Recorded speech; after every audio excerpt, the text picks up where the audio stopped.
கர்த்தர் நல்லவர். கர்த்தருடைய பரிசுத்த நாமத்துக்கு மகிமை உண்டாகட்டும். 1 சாமுவேலின் புத்தகம் 12வது அதிகாரம் 22வது வசனத்தை வாசிக்கலாம். 1 சாமுவேல் 12:22. கர்த்தர் உங்களை தமது ஜனமாக கொள்ள பிரியமானபடியினால் கர்த்தர் தம்முடைய மகத்துவமான நாமத்தின் நிமித்தம் நமது ஜனங்களை கைவிட மாட்டார். எல்லாரும் ஆமென் சொல்லாமா? இந்த வசனம் உங்களுக்கு புரிந்திருக்கும் என்று நான் நம்புகிறேன். கர்த்தர் உங்களை தமக்கு ஜனமாக கொள்ள பிரியமானபடியினால் கர்த்தர் தம்முடைய மகத்துவமான நாமத்தின் நிமித்தம் தமது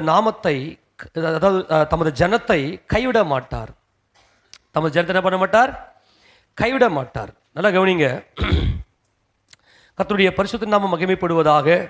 கர்த்தருடைய சமூகத்தில் வந்திருக்கிற நாம் ஒரு நல்ல எதிர்பார்ப்போட எத்தனையோ தெய்வங்களையெல்லாம் நாங்கள் போய் சுற்றிட்டு வந்துட்டோம். ஏன்னா நம்ம எல்லாம் புறஜாதிகள், தேவனை அறியாத, யெகோவா தேவனை அறியாத புறஜாதிகளாக நாம் இருந்தோம். அதில் நம்முடைய வாழ்க்கையில் ஒரு சந்தோஷம், ஒரு சமாதானம், நாம் எதிர்பார்க்கிற அந்த ஒரு வாழ்க்கை அமைய வேண்டும் என்று சொல்லி நாம் விரும்புகிறோம். அப்படி விரும்புவது ரொம்ப நல்ல காரியம். அப்படி நம்ம விரும்புகிறோம், ஆனால் நம்ம இந்த காரியங்கள் வாய்க்கிறது இல்லை. அப்போது நிறைய தெய்வங்களை எல்லாம் தேடி சுற்றி அலைஞ்சு தெரிஞ்சுட்டு அங்கெல்லாம் போய் நின்று ஒன்றுமே வாய்க்கலை அப்படின்னு சொல்லி நம்ம நிற்கிற வேலையில் கர்த்தர் நம்மை தேடி வந்தார்.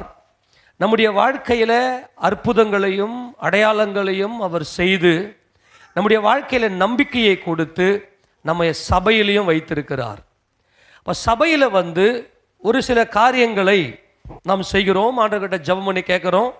கர்த்தர் அந்த ஜெபத்துக்கு பதில் கொடுத்து நல்ல காரியங்கள்லாம் வாய்க்கை செய்கிறார். ஆனால் ஒரு சில நேரங்களில் நமக்கு என்ன நடக்குது அப்படின்னா, கர்த்தர் நம்மளை கைவிட்டாரோ, கவனிங்க, கர்த்தர் நம்மை கைவிட்டுட்டாரோ, ஏன் என்ன ஆண்டவர் இப்படி சோதிக்கிறாரு, ஏன் ஆண்டவர் எனக்கு என் ஜெபத்துக்கு பதில் கொடுக்கறது இல்லை, இப்படி பல அநேக கேள்விகள் நம்முடைய இருதயத்துக்குள்ள எழும்புவது அநேகருக்கு எழும்பலாம். எல்லாருக்குமே நிறைய வேலைகளில் அந்த சோர்வுகள் வரும். கர்த்தர் நம்மளை கைவிட்டாரா, கர்த்தர் நம்மளை கைவிட்டாரா? கவனிங்க, சில பேருக்கு ஆவிக்குரிய வாழ்க்கையில் நல்ல ஆவியில் நல்ல பலனடைஞ்சு நல்ல மாம்சத்தோடு நல்லா போராடி நல்ல போராட்டத்தில் இருந்து நல்லா ஆவியில் கர்த்தரை நோக்கி பார்த்து கர்த்தருடைய சித்தம் செய்வதற்காக தங்களை ஒப்பு கொடுத்து வந்திருப்பாங்க.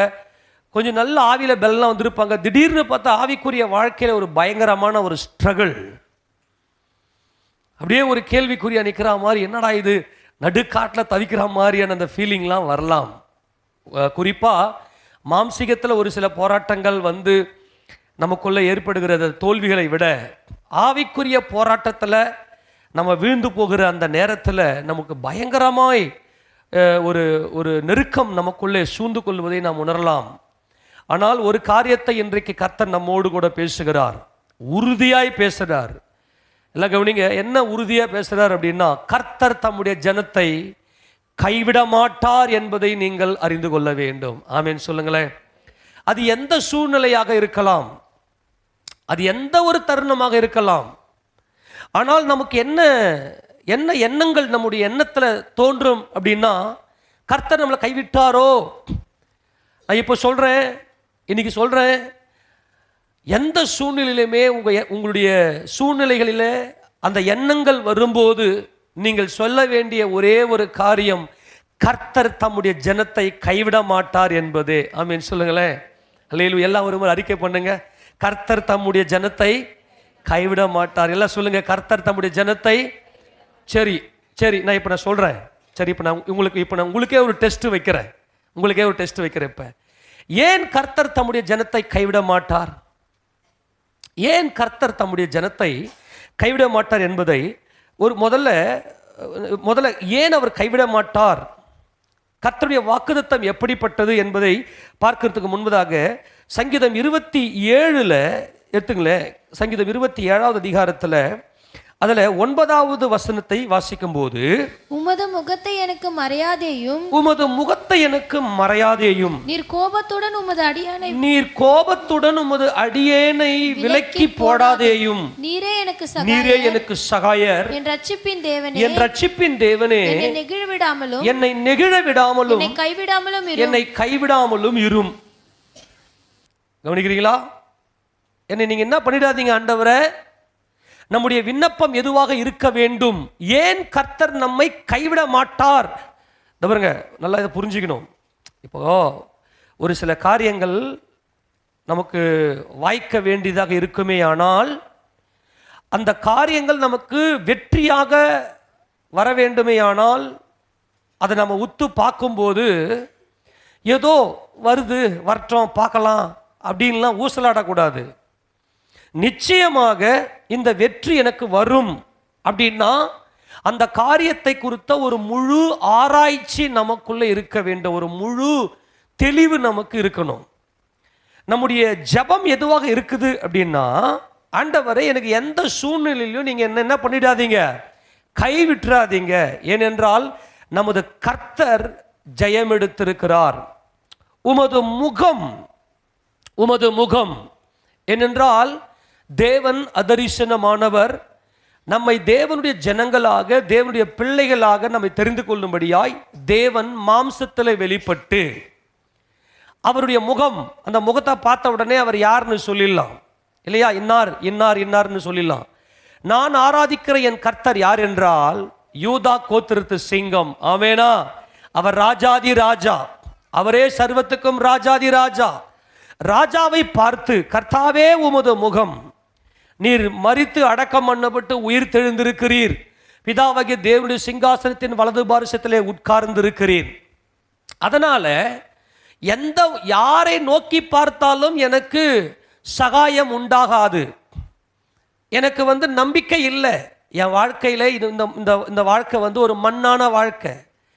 ஒரு குயவன் ஒரு ஒரு ஒரு மண் பாண்டத்தை வணைந்து அதை நல்லா சூடு பண்ணி நல்லா அதை சுட்டு ஒரு பாத்திரமாக பயன்படுத்தினாலும் அந்த மண் பாத்திரத்தை கீழே போட்டு உடைச்சா அவள் தான் உடஞ்சது தான். அதே தான் நம்முடைய வாழ்க்கை. ஆமேனா? இல்லையா? போய்கினே இருக்கிறோம், திடீர்னு ஒரு சின்ன கல் தடுக்கி தான் கீழே விழுறாங்க யாரோ ஒருத்தர். ஆனால் விழுந்தவர் எழுந்துக்கிறதே இல்லை. மண்பாண்ட வாழ்க்கை, நிலையில்லாத வாழ்க்கை. எந்த மனுஷனுடைய முகத்தை நோக்கி பார்த்தாலும் எங்களுக்கு ஒரு உறுதியான நம்பிக்கை இல்லை. அதனால ஆண்டவரே, நீங்க என்ன பண்ணாதீங்கன்னா என்ன நீங்க கைவிடக்கூடாது. ஆமேன். ஏனென்றால் உமது முகம் மகிமையின் முகம். ஆமேனா? இயேசு ராஜா மகிமை அடைந்தவராய் தேவனுடைய சிங்காசனத்தின் வலது பாரிசத்தில் வீற்றிருக்கிறார். அதனால நாம என்ன சொல்லணும் அப்படின்னா, எந்த சூழ்நிலையிலும் ஏசப்பாவுடைய முகத்தை நோக்கி பார்த்து, ஏசப்பா என்ன கைவிடாதிரும். எல்லாம் கேளுங்க பார்க்கலாம். ஏசப்பா என்ன கைவிடாதீங்க. ஏன்னா எந்த மனுஷனுடைய முகத்தை பார்த்தாலும் கைவிட்டுருவாங்க. உண்மையா இல்லையா? கடைசி வரைக்கும் நம்ம கூட வரப்போகிற ஒரே ஒருவர் உண்டு, அவரே நமது ஆண்டவராகிய இயேசு கிறிஸ்து. ஹல்லேலூயா! கர்த்தர் நல்லவர், அவருடைய பரிசுத்த நாமம் மகிமைப்படுவதாக. அப்ப தேவன் எப்படிப்பட்டவர் என்றால் நம்மை கைவிடாதிருக்கிறவர். அவர் நம்ம கையை பிடிச்சிட்டார்னா நித்திய காலத்துக்கும் நம்மை தேவனுடைய ராஜ்யத்தில் நம்மை பிரவேசிக்க செய்கிற தேவனாய் இருக்கிறார். இந்த இடத்துல சாமுவேல் இஸ்ரவேல் ஜனங்களுக்கு ஒரு பெரிய நம்பிக்கையை ஊட்டுகிறார். என்ன நம்பிக்கை ஊட்டுறாரு அப்படின்னா, நம்மளா மாதிரி தான் இஸ்ரவேல் ஜனங்களும். ஆண்டவர் இஸ்ரவேல் ஜனங்களை அழைத்து கொண்டு வந்து தமது வேத பிரமாணங்களை இஸ்ரவேலுக்கு கொடுத்து, நான் தான் உங்களுக்கு ராஜா, நீங்கள் என்னையே நோக்கி பாருங்க, நான் உங்களை காப்பாற்றுவேன் அப்படின்னு சொல்லியிருந்தார். ஆனால் கர்த்தரை அவர்கள் பரீட்சை பார்த்து, எல்லாருக்கும் போல எங்களுக்கும் ஒரு ராஜா வேணும் அப்படின்னு கேட்டாங்க. எல்லாருக்கும் போல எங்களுக்கும் ஒரு ராஜா வேணும். ஏன்னா மாம்சீகம் ஆவியா இருக்கிற அவருடைய முகத்தை நோக்கி பாராமல், நல்லா கவனிக்கணும், கர்த்தருடைய முகத்தை நோக்கி பார்த்து கொண்டிருந்த இந்த இஸ்ரவேல் ஜனங்கள் திடீர் என்றவருடைய முகத்துக்கு விலகி, எல்லாருக்கும் ராஜா இருக்கிறது போல எங்களுக்கும் ஒரு ராஜா மாம்சத்தில் ஏற்படுத்துங்க, நீர்தான் எங்கள் ராஜா. தாவீது இதை கண்டுபிடிச்சிட்டார். தாவீது ராஜா கண்டுபிடிச்சிட்டார், நீரே எங்கள் ராஜாப்பா அப்படின்னு கண்டுபிடிச்சிட்டாரு. ஆனால் இந்த இஸ்ரவேல் ஜனங்கள் என்ன செஞ்சுட்டாங்க அப்படின்னா, கர்த்தரை பரீட்சை பார்த்து விட்டார்கள். அதனால அங்க என்ன நடந்துச்சுன்னா, கர்த்தருடைய கோபம் அவர்கள் மேல இருந்துச்சு. ஆனாலும் கர்த்தர் என்ன செய்துட்டார்னா, பொன்னியும் பரவாயில்ல, நான் உங்களை கைவிட மாட்டேன். ஆமேன்னு சொல்லுங்க பார்க்கலாம். நம்ம எத்தனையோ நேரத்தில் ஆண்டவரை பரீட்சை பார்த்து ஆண்டவரை துக்கப்படுத்தி இருப்போம். அது ஆண்டவருக்கு மிகுந்த விசனத்தை கொடுத்திருக்கும். ஆனாலும் கைவிட மாட்டார். ஆமேன்னு சொல்லுங்க. ஆனாலும் கொஞ்சம் அப்படியே மனசாட்சி தொட்டு பாருங்க. எவ்வளவு உபதேசத்தை கேட்டிருக்கிறோம், எவ்வளவு அன்புள்ள நடத்துதலை நாம் பார்த்திருக்கிறோம். ஆனாலும் கர்த்தரை எத்தனையோ நேரங்களில் பரீட்சை பார்த்து அவர் நாமத்தை நாம் துக்கப்படுத்தி இருக்கிறோம். ஆனாலும் கர்த்தர் நம்மை கைவிட மாட்டார் என்பதே அவர் நமக்கு கொடுக்கிற வாக்குத்தத்தம். அல்லேலூயா. ஏன் அவர் கைவிட மாட்டார்? அவர் சொல்றாரு, தமது ஜனம் என்று சொல்லுகிறார். தமது ஜனத்தை அவர் கைவிட மாட்டாராம். ஏன் அவர் கைவிட மாட்டார் தெரிஞ்சுக்கலாமா? ஆமேன் சொல்லுங்க. யார் அவருடைய ஜனம்? அவருடைய சமூகத்தில் வந்திருக்கிற நாம் அவருடைய ஜனம். கவனிங்க, இந்த சூழ்நிலையை நம்ம விலக்கி காட்டணும்னா ரொம்ப லேட் ஆகும். அதனால் ஒரே ஒரு சம்பவத்தை மாத்திரம் சொல்லிட்டு நான் அடுத்த பகுதி கடந்து போகிறேன். இந்த வசன பகுதியில் பார்த்தீங்கன்னா 19 வசனம் வாசிங்களேன். சாமுவேலை பார்த்து, நாங்கள் சாகாதபடிக்கு உம்முடைய தேவனாகிய கர்த்தரிடத்தில் உம்முடைய அடியாருக்காக விண்ணப்பம் செய்யும். எதுக்கு யார் கேட்கறது? நாங்கள் சொல்லுங்க, நாங்கள் சாகாதபடிக்கு. ஏன்? அப்ப அந்த சூழ்நிலை எப்படி அமைஞ்சிருக்கு? நல்லா கவனிங்களேன். சூழ்நிலை எப்படி அமைஞ்சிருக்குன்னா, இவங்க கர்த்தரை கோபப்படுத்திட்டாங்க. சூழ்நிலையை பார்த்தா ஆண்டவர் எங்களை அடிச்சிடுவாரோ, நடக்கிறதெல்லாம் வேற மாதிரி நடக்குது. ஏன்னா இது அறுப்பின் காலம், அறுக்கிற காலம். இஸ்ரவேலர்கள் வெள்ளாண்மையை அறுத்து களஞ்சியத்தில் சேர்க்கிற காலம். அந்த காலத்தில் மழை வராது. ஆனால் சாமுவேல் என்ன பண்ணிட்டாருன்னா, ஜெபம் பண்ணி மழையை வர வச்சிட்டாரு. இவங்க பயந்துட்டாங்க. ஐயோ, நாங்கள் கர்த்தருக்கு விரோதமாக பாவம் செஞ்சிட்டோமே. அன்பானவர்களே, நமக்கும் அப்படிப்பட்ட ஒரு சூழ்நிலை வந்திருக்கும். கர்த்தருக்கு விரோதமாக கர்த்தருடைய சித்தம் அறியாமல், கர்த்தருடைய சித்தம் இதுதான் என்பது நம்ம ஊர்ஜிதப்படுத்தாமல், தெரியாமல் ஒரு சில நேரங்களிலே நாம் வழி விலகி வழி மாறி கர்த்தரை துக்கப்படுத்தியிருக்கலாம். நல்லா தெரியும், ஐயோ கர்த்தரனை அடிச்சிடுவாரோ, கர்த்தரனை கைவிட்டுருவாரோ, நாங்கள் ஆண்டவரை துக்கப்படுத்திட்டோமே அப்படின்ற பயம் நமக்குள்ள வரும்.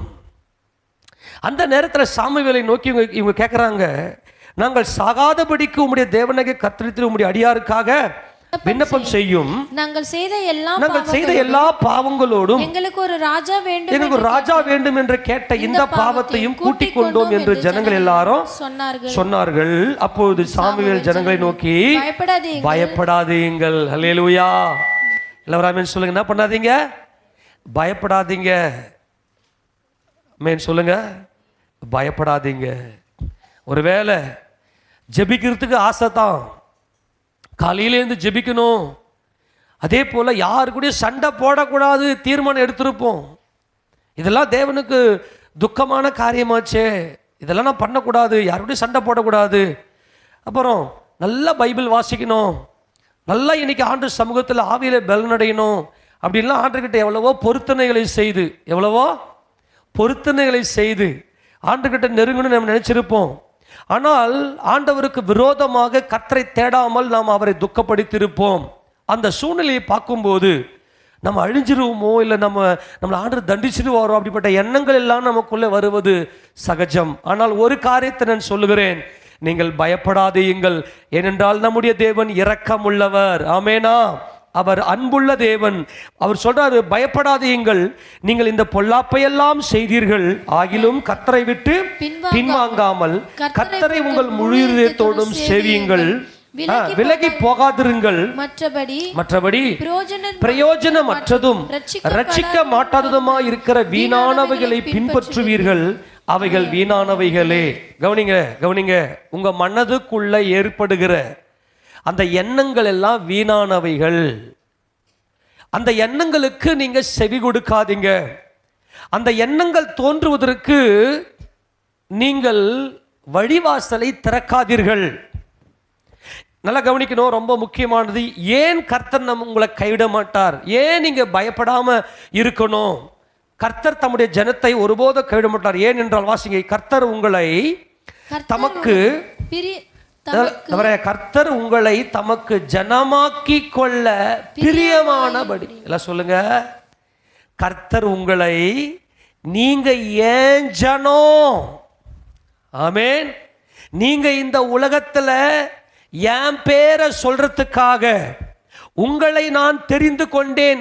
உங்கள் மேல் நான் பிரியமாயிருக்கிறேன். உங்கள் மேல் எப்படி இருக்கிறேன்? பிரியமாயிருக்கிறேன். உங்கள் மேல நான் அன்பாயிருக்கிறேன். உங்களை தமக்கு ஜனமாக்கி கொள்ள கர்த்தர் பிரியமானபடினால். பிரியம் என்பது அவருடைய இருதயத்தில் இருக்கக்கூடிய ஆர்வம், பேஷன், அவருடைய இருதயத்துக்குள் இருக்கக்கூடிய ஒரு வாஞ்சை. இப்போ நம்முடைய இருதயம் எதையாகில ஒன்றை விரும்பிடுச்சுன்னா அதை நிறைவேற்றுவதற்கு எப்படி வாஞ்சிக்குமோ அதே போல கர்த்தர் நம்மை அவருடைய ஜனங்களாக ஆக்கி கொள்வதற்காக அவர் நம்மேல் பிரியம் வைத்தாராம். அவர் பிரியம் வைத்து அவருடைய மகத்துவமான அந்த நாமத்துக்கு ஒரு சாட்சியாக, நீங்கள்லாம் இயேசுவை ஆராதிக்கிறவங்க, இயேசு உங்க கூட இருக்கிறாரு, இயேசு கிறிஸ்துவின் நாமத்தில் உங்களுக்கு இதெல்லாம் நடக்குதுன்னு இந்த உலகத்தில் இருக்கிற ஜனங்கள்லாம் நம் மூலியமாய் கர்த்தரை மகிமைப்படுத்தும்படியாய் அவர் தெரிந்து கொண்டார். கர்த்தர் தம்முடைய மகத்துவமான நாமத்தின் நிமித்தம் தமது ஜனத்தை கைவிட மாட்டார். ஆமென் சொல்லுங்களேன். எந்த நாமத்தின் நிமித்தம்? அவருடைய மகத்துவமான நாமம் எங்களுக்கு தரிக்கப்பட்டும் இருக்கிறதே. யாக்கோபின் தேவனே, உம்முடைய நாமம் எங்களுக்கு தரிக்கப்பட்டும் இருக்கிறதே அப்படின்னு சொல்றாரு. இதை சொல்லிட்டு இன்னொரு பயங்கரமான ஒரு காரியத்தை சொல்றாரு சாமுவேலு. நானும் உங்களுக்காக விண்ணப்பம் செய்யாதிருப்பேன் ஆகில் கர்த்தருக்கு விரோதமாய் பாவம் செய்கிறவனாய் இருப்பேன். என்னதான்? யாருக்கு விரோதம்? இதெல்லாம் கவனிங்களேன். உங்களுக்காக நான் ஜெபம் பண்ணலன்னா யாருக்கு விரோதமா பாவம் செய்யறேனா? சொல்லுங்கப்பா. அப்போ நீங்க எவ்வளவு பெரிய ஆட்கள். ஆமென் சொல்லுங்களேன். நீங்க எவ்வளவு பெரிய ஜனங்கள். கர்த்தருடைய பார்வையில் நீங்கள் எவ்வளவு பெரிய ஆட்கள் என்பதை பாருங்கள். எப்படி ஏன் அவர் உங்களை கைவிட மாட்டார்? உங்களுக்காக நீங்கள் போகிற சபையினுடைய ஊழியக்காரர் உங்களுக்காக ஜெபம் பண்ணலன்னு வச்சுங்க, யாருக்கு விரோதமா பாவம் பண்றது? இது நல்லா உணர்ந்து தான் நான் காலையில் உட்காந்து அப்படியே தட்டினா கண்ணை மூடிக்கின்னு சபையில் இருக்கிற ஒவ்வொருத்தருடைய பேரையும் சொல்லி சொல்லி சொல்லி ஸ்தோத்தரிப்பேன். ஏனென்றால் நீங்கள் அவருடைய ஜனங்கள். ஆமென் சொல்லுங்களேன். என்னென்ன பிரச்சனைகள் உங்களுக்குள்ள இருக்கிறதோ அது ஏதோ சும்மா பயந்து போய் இல்லை, ஏதோ கடமைக்காக அல்ல. என் முழு இருதயத்தோட என் கர்த்தரால் தெரிந்து கொள்ளப்பட்ட தேவ ஜனங்கள், இவர்களை நீங்கள் பாதுகாத்து பராமரியும்னு சொல்லி நைட்டில் உட்காந்துங்கன்னு ஜெபிப்பது வழக்கம். கர்த்தருடைய பரிசுத்த நாமத்துக்கு மகிமைப்படுவதாக. அப்போ சாமுவேல் இங்க இந்த ஜனங்க பாவம் பண்ணிட்டாங்க தான், ஆனால் பாவத்தை உணர்த்துகிறார். நீங்கள் இந்த வீண எண்ணங்களுக்கு விட்டு போயிடாதீங்க, ஆண்டவரையே பிடிச்சின்னு இருங்க. அந்த ஜனங்க கேட்டாங்க. சில வேலைகளில் எல்லா ஆட்களும் ஒரே மாதிரி இருக்க மாட்டாங்க.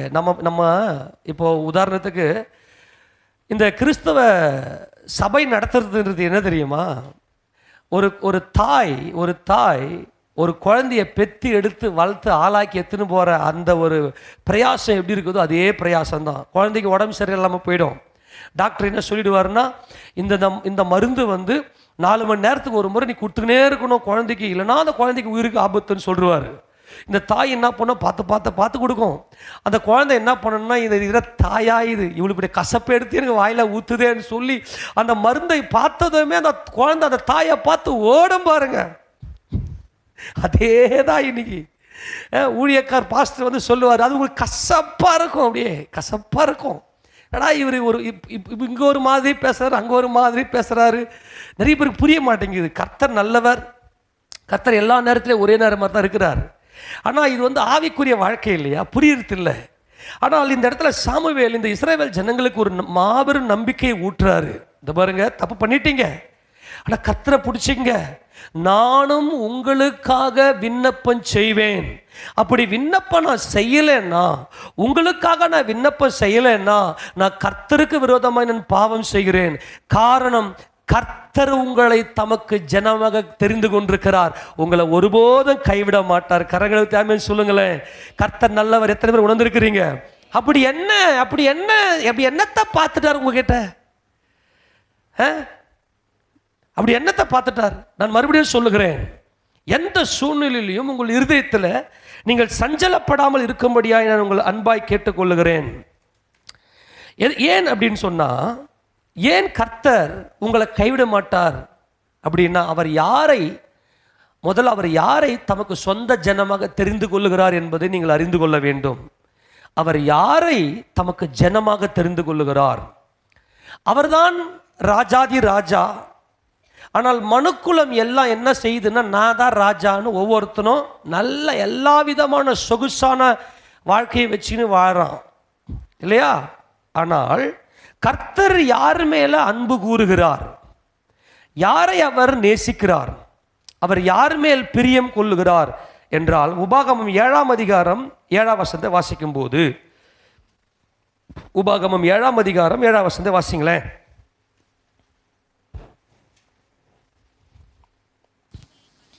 சகல ஜனங்களிலும் நீங்கள் திரட்சியான ஜனம் என்றும் கர்த்தர் உங்கள் பேரில் அன்பு வைத்து உங்களை தெரிந்து கொள்ளவில்லை, நீங்கள் சகல ஜனங்களிலும் கொஞ்சமாய் இருந்தீர்கள். எல்லாரும் ஆமென் சொல்லுங்க பார்க்கலாம். நல்லா கவனிங்களேன். இப்ப ஆண்டவர் என்ன செய்றாருன்னா, ஏமா கவனிங்க, கர்த்தர் உங்களை கைவிட மாட்டார். எத்தனை பேர் விசுவாசிக்கிறீங்க? சரி, ஆமேன்னு சொல்லிட்டு ஏதோ எங்களை கைவிட மாட்டாரு, ஏதோ நாங்கள் நம்புறோம், இன்னைக்கு ஆண்டவர் பேசுறாரு, அப்படி அல்ல. எல்லாம் பாருங்க, நீங்க பைபிள் நீங்க இதை பாருங்க. இப்போ என்ன பண்ணா, கொஞ்சம் இது உங்களுடைய லைஃப், உங்களுக்கும் கர்த்தருக்கு இருக்கிற உறவை நான் பேசுகிறேன். கொஞ்சம் கூர்ந்து விழிப்பா நான் சொல்ற வசனங்களை, வார்த்தைகளை மட்டும் கொஞ்சம் நல்லா கூர்ந்து கவனிக்க முடியாது. நான் உங்களை அன்பாய் கேட்டுக்கொள்கிறேன். தேவன் சர்வத்தையும் படைத்த சர்வ வல்லமையுள்ள தேவன், அவர் தம்முடைய ஜனமாக சூஸ் பண்றார். யாரை அவர் எடுக்கிறார்? யாரை அவர் எடுக்கிறார் அப்படின்னா, எல்லாரையும் பார்க்கிறாரு. எல்லாரையும் பார்க்கும்போது ஒவ்வொருத்தனும் பயங்கர திருப்தியாய் தம்முடைய மாம்ச பலத்தில் எல்லா விதமான வசதிகளையும் வச்சு நல்லா ஓஹோன்னு வாரான். அப்படி வாழ்ந்து கொண்டிருக்கும் போது கர்த்தர் பார்க்குறாரு, எல்லா வசதியும் இருக்குது, ஆனால் உனக்கு மட்டும் கொஞ்சம், இது கொஞ்சம் சொல்லுங்க, கொஞ்சம். இந்த கொஞ்சம் அப்படின்னு என்ன தெரியுமா? கொஞ்சம் அப்படின்னு என்ன தெரியுமா? ஆண்டவரே, என்கிட்ட ஒரு ராஜ்யம் எல்லாம் கிடையாது. ராஜ்யம் அப்படின்னு என்ன தெரியுமா? சகல வசதிகளும் வச்சுக்கன்னு வர வருமானத்தை எடுத்துன்னு போயிட்டு அப்படியே சேஃப்டி பண்ணி வச்சு இருக்கிறான் பாரு. அதுதான் நல்ல ராஜ வாழ்க்கை. கர்த்தர் யாரை அவர் தமக்கு ஜனமாக தெரிந்து கொள்ளுகிறார் என்றால், கொஞ்சம் சொல்லுங்க, கொஞ்சம்.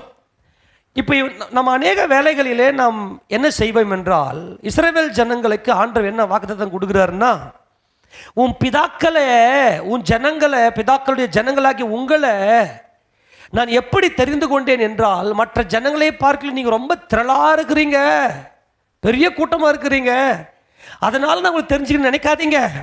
மற்ற ஜனங்கள் எல்லாரையும் பார்க்கலாம் நீங்கள் கொஞ்சமாக இருக்கிறீங்க, நீங்கள் கொஞ்சம் ஜனம், அதனால்தான் நான் உங்களை தெரிந்து கொண்டேன் என்று கர்த்தர் சொல்லுகிறார்.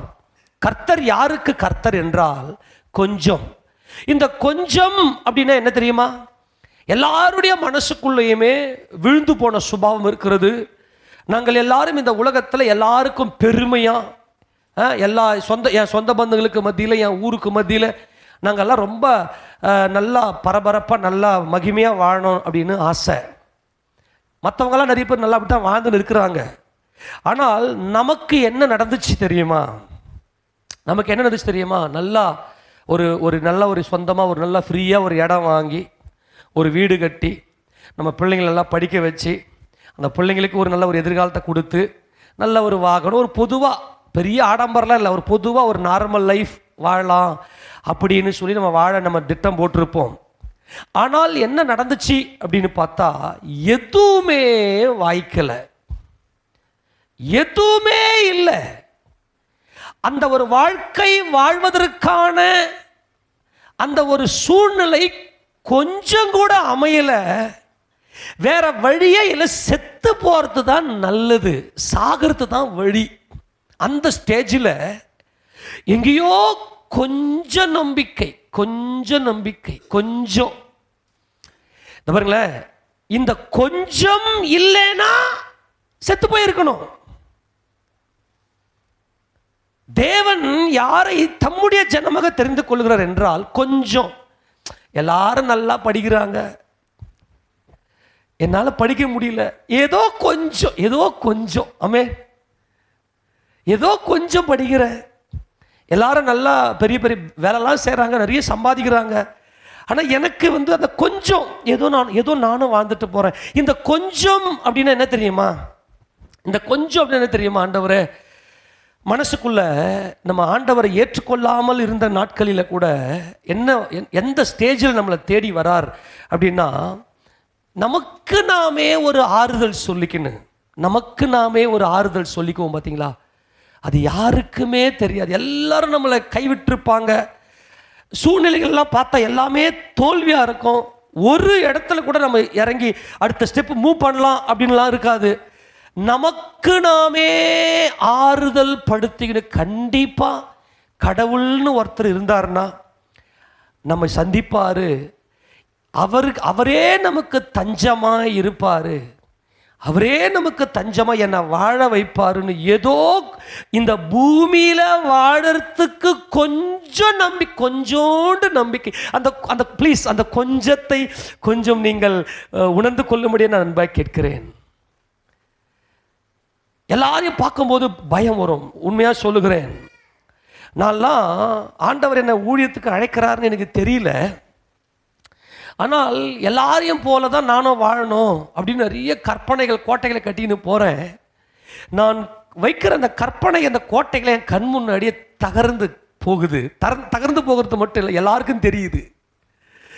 சில விஷயங்களை நம்ம வீட்டுக்குள்ளேயே நடக்கணும், யாருக்குமே தெரியக்கூடாது அப்படின்னு நம்ம நினைப்போம். ஆனால் நம்மளை தாண்டி என்ன செய்யணும் எல்லாருக்கும் போயிடும். அது அந்த அவமானத்தை தாங்க முடியும், வசிக்கிறத தாங்க முடியாமல் செத்து போயிடலாம் அப்படின்ற ஒரு எண்ணம் இருக்கும். அந்த செத்து போயிடலான்ற அந்த எல்லைக்கு போகாமல், நம்ம மறிச்சு போயிடலான்ற எல்லைக்கு போகாமல் ஏதோ நமக்குள்ளேயே ஒரு ஆறுதல் சொல்லிக்கணும். நமக்கே வேறு வழி இல்லை, தயா வாழ்க்கை, எப்படியோ போட்டோம். ஏதோ கடவுள்னு ஒருத்தர் இருந்தார்னா என்னை எப்படி அந்த நமக்கு நாமே ஒரு ஆறுதல் சொல்லிக்கிறோமே, அது கடவுளிடத்தில் வரக்கூடிய தஞ்சம். அதுதான் கடவுள்கிட்ட, தெய்வத்துக்கிட்ட போற தஞ்சம். அந்த கொஞ்சம் இன்னைக்கு எத்தனை பேர் தற்கொலை செய்து கொள்ளுகிறார்கள். அன்பானவர்களே, தற்கொலை என்பது சத்துருவினால் கொண்டு வரக்கூடிய எண்ணங்கள். அது வாழ்க்கையின் எல்லையில கொண்டு போய் தள்ளி விட்டுரும். ஆனால் யாரெல்லாம் கொஞ்சம் நம்பிக்கை, உடம்பெல்லாம் வியாதி இருக்கும், எல்லாரும் கைவிடப்பட்டிருப்போம், ஆனால் மனசுக்குள்ள எங்கேயோ ஒரு நம்பிக்கை கொஞ்சம் இருக்கும், கொஞ்சோண்டு இருக்கும். அதான் தேவன் சொல்றாரு, நான் உன்னை கைவிட மாட்டேன். ஆமென். ஏன் தெரியுமா? நீ கொஞ்சம். அல்லேலூயா. நீ யார்? நீ சொல்லுங்க, நீ யார்? நீ கொஞ்சம். உன் இருதயத்துக்குள் இருப்பது கொஞ்சம். வாழ்க்கையின் கடையோரத்தில் போயிட்டு நான் சாக விரும்பல ஆண்டவரே, என்னை படைத்தவர் ஒருவர் உண்டு, அவர் என்னை வாழ வைப்பார், என் தலையை உயர்த்துவார், என்னுடைய வாழ்க்கையில் ஒரு பெரிய மகிழ்ச்சி நான் காண்பேன் என்று சொல்லி எங்கேயோ கொஞ்சோண்டு நம்பிக்கை இருக்கும் பாருங்க, அவங்கள அலேக்க தூக்குவார். ஆமென் சொல்லுங்க பார்க்கலாம். அப்போ நீங்களும் நானும் கொஞ்சம். எல்லாரும் ராஜாக்களை போல வாழ்ந்து கொண்டிருக்கிறார்கள். என்னால் வாழ முடியல ஆண்டவரே. அப்போ வாழ்க்கையெல்லாம் தொலைத்து விட்டு எங்கேயோ ஒரு இடத்துல அந்த கொஞ்சம் என்கின்ற அந்த மனம் நம்முடைய இருதயத்துக்குள் இருக்குமே, அந்த இருதயத்தை தேடி அவர் நம்மை அணைத்து கொள்ளுகிறார். எத்தனை பேர் உண்மையிலேயே இந்த சூழ்நிலையில் நீங்கள் இருந்து கையை வைத்து ராமன் சொல்லுங்க பார்க்கலாம். கர்த்தருக்கு ஸ்தோத்திரம். உங்களை என்ன பண்ண மாட்டாரப்பா? புரிஞ்சு போச்சே? இப்ப எத்தனை பேர் புரிஞ்சு போச்சு? ஆமென் சொல்லுங்களேன். அல்லேலூயா. ஆண்டவரே, எல்லாரும் போல எனக்கு அறிவு கிடையாது ஆண்டவரே. சில வேலைகளில் நம்மெல்லாம் ஒன்றும் இல்லை, நல்லா ஃபேன் ஷர்ட் நல்லா போட்டு டீசெண்டாக நல்லா இன்சைட் பண்ணிக்கின்னு அப்படியே கொஞ்சம் டிப்டாப்பாக ஒரு கையில் ஒரு லேப்டாப் எடுத்து வந்துட்டாவே இப்படி பார்ப்போம். நம்ம என்னமோ ஒரு ஜூவில் போயிட்டு இல்லையா, இவர் பெரிய ஆஃபீஸர், அதுவே நல்ல ஒரு ஷூ, ஒரு நல்ல ஃபார்மல் ஷூ, நல்லா ஷூட்லாம் போட்டுக்கின்னு வந்துட்டாருன்னா, ஏன்னா நம்மெல்லாம் ஏதோ கொஞ்சம் வராமே சொல்லுங்களேன். தேவன் யாரை தமக்கு ஜனமாக தெரிந்து கொள்ளுகிறார், என் ஜனமே, என் இஸ்ரவேலே, நீ மற்ற ஜனங்கள் எல்லாரையும் பார்க்கல, பெரிய திரட்சி என்று பார்த்து நான் உன்னை தெரிந்து கொள்ளவில்லை. நீ கொஞ்சம், உனக்கு பெரிய அறிவெல்லாம் கிடையாது, ஏதோ இருக்குதாண்டவரே, எனக்கு பேசக்கூட தெரியாது, நான் உன் பக்கத்தில் வந்துடுறேன். ஆமேனா, நானே உன் நிறைவு. அல்லேலூயா, நானே உன் நிறைவு. ஆண்டவரே, என்னால் இந்த பூமியில் எந்த ஒரு காரியத்தை திட்டம் போட்டு செய்ய முடியல, எனக்கு அந்த ஒரு பலன் இல்லை. ஆனால் ஏதோ கொஞ்சம் நம்பிக்கை இருக்குது, ஏதோ சாப்பிட்டு வாழ்ந்துட்டு போகலான்னு அந்த கொஞ்சத்தில் கர்த்தர் வந்து உள்ளே நம்மை மீட்டுக் கொள்ளுகிறார். அவருடைய பரிசுத்த நாமம் மகிமைப்படுவதாக. இந்த கொஞ்சம் நல்லா கவனிங்களேன், இன்னும் யாருக்கிட்ட ஆண்டவர் அன்பா வந்து நம்மளை விசாரிப்பாருன்னா, இந்த கொஞ்சம் தான். கொஞ்சம் அப்படின்னா, இவெல்லாம் ஏண்டா கிடக்குறா சாவாத, இதெல்லாம் ஒரு வாழ்க்கையாடா, இவனுக்கு ஒரு வீடு இல்லை, ஒரு வாசல் இல்லை, ஒரு பொண்டாட்டிங்களுக்கு நல்ல பொண்டாட்டிக்கு ஒரு நல்ல துணி, பொண்டாட்டிங்களுக்குன்னு சொல்லிட்டுனா தப்பு, சாரி, பொண்டாட்டிக்கு ஒரு நல்ல துணிமணி எடுத்து கொடுக்க முடியல, பிள்ளைங்களை வளர்க்க தெரியல, ஒரு நல்லா படிக்க வைக்க தெரியல, இவெல்லாம் எதுக்குடா இவெல்லாம் பூமியில் வாழறான் அப்படின்ற மாதிரி இன்னும் மற்றவன் பேசிட்டான்னு வச்சுக்க, அவர் வந்து தூக்கி தோல் மேலே வச்சுக்குவார். ஒரு ஆமென் சொல்லாமா? அல்லேலூயா. நல்லா கவனிங்க, இந்த கொஞ்சத்தில் மாத்திரமே தேவன் தம்முடைய ஜனங்களை தெரிந்து கொள்ளுகிறார். மறுபடியும் இந்த வசனத்தை வாசிங்க. சகல ஜனங்களிலும் நீங்கள் திரட்சியான ஜனம் என்று கர்த்தர் உங்கள் பேரில் அன்பு வைக்கிற தேவன். அல்லேலூயா. அன்பு என்றால் இருதயத்தை கொடுத்துட்டாரு. ஆமென் சொல்லுங்க. இருதயத்தை கொடுத்து விட்டார். அல்லேலூயா. அன்பு எங்கே உண்டாகிறது? இருதயத்திலே உண்டாகிறது. யாருக்கு? தம்முடைய இருதயத்தை அவர் கொடுத்து விட்டார். ஓப்பனா சொல்ல, நான் என் கர்த்தருடைய இருதயத்தை கொள்ளையடித்து விட்டேன். என்னதுக்கு? நான் கொஞ்சம் என் மனசுக்குள்ள எங்கேயோ ஒரு இடத்துல எங்கேயோ கொஞ்சோண்டு நம்பிக்கை, கடவுள் எப்படி என்னை வாழ வச்சிருவாரு, கடவுள் என்னை எப்படி சந்திச்சிருவாரு, என் வாழ்க்கை எப்படியும் நிலைச்சிருக்கிறோம், சாக போகாம. ஆமேனா? நல்ல பசங்க நீங்களாம். ஆமேனா? சாகத்து என்பது இந்த ஜீவன் அதுக்காக சாகத்தை கொடுத்தாரு. சில பேர் எதுக்காத்தாலும் நான் செத்து போயிடுறேன், இயேசு கிறிஸ்துவின் நாமத்தில் அந்த வாயில ஆசிட்டை ஊற்றி கர்த்தர் கழுவாராக. சில பேர் எதுக்காத்தாலும் செத்து போயிடுறேன். இந்த நல்ல வாழ்க்கை, ஆமேனா, நீர் தந்த இந்த வாழ்விற்காய் நான் உம்மை என்னாலும் ஸ்தோத்தரிப்பேன். டெய்லி ஸ்தோத்திரம் பண்ணுங்க. அப்பா, நீர் தந்த இந்த வாழ்க்கைக்காக நான் உம்மை ஸ்தோத்தரிக்கிறேன். நீர் எவ்வளவு அன்புள்ள தேவன். நல்லா கவனிங்களேன். தேவன் பிதாக்களை எப்படி தெரிந்து கொண்டார்? ஆபிரகாம் என்கின்ற அந்த ஒரு மனுஷனை கர்த்தர் ஏன் தெரிந்து கொண்டார் தெரியுமா?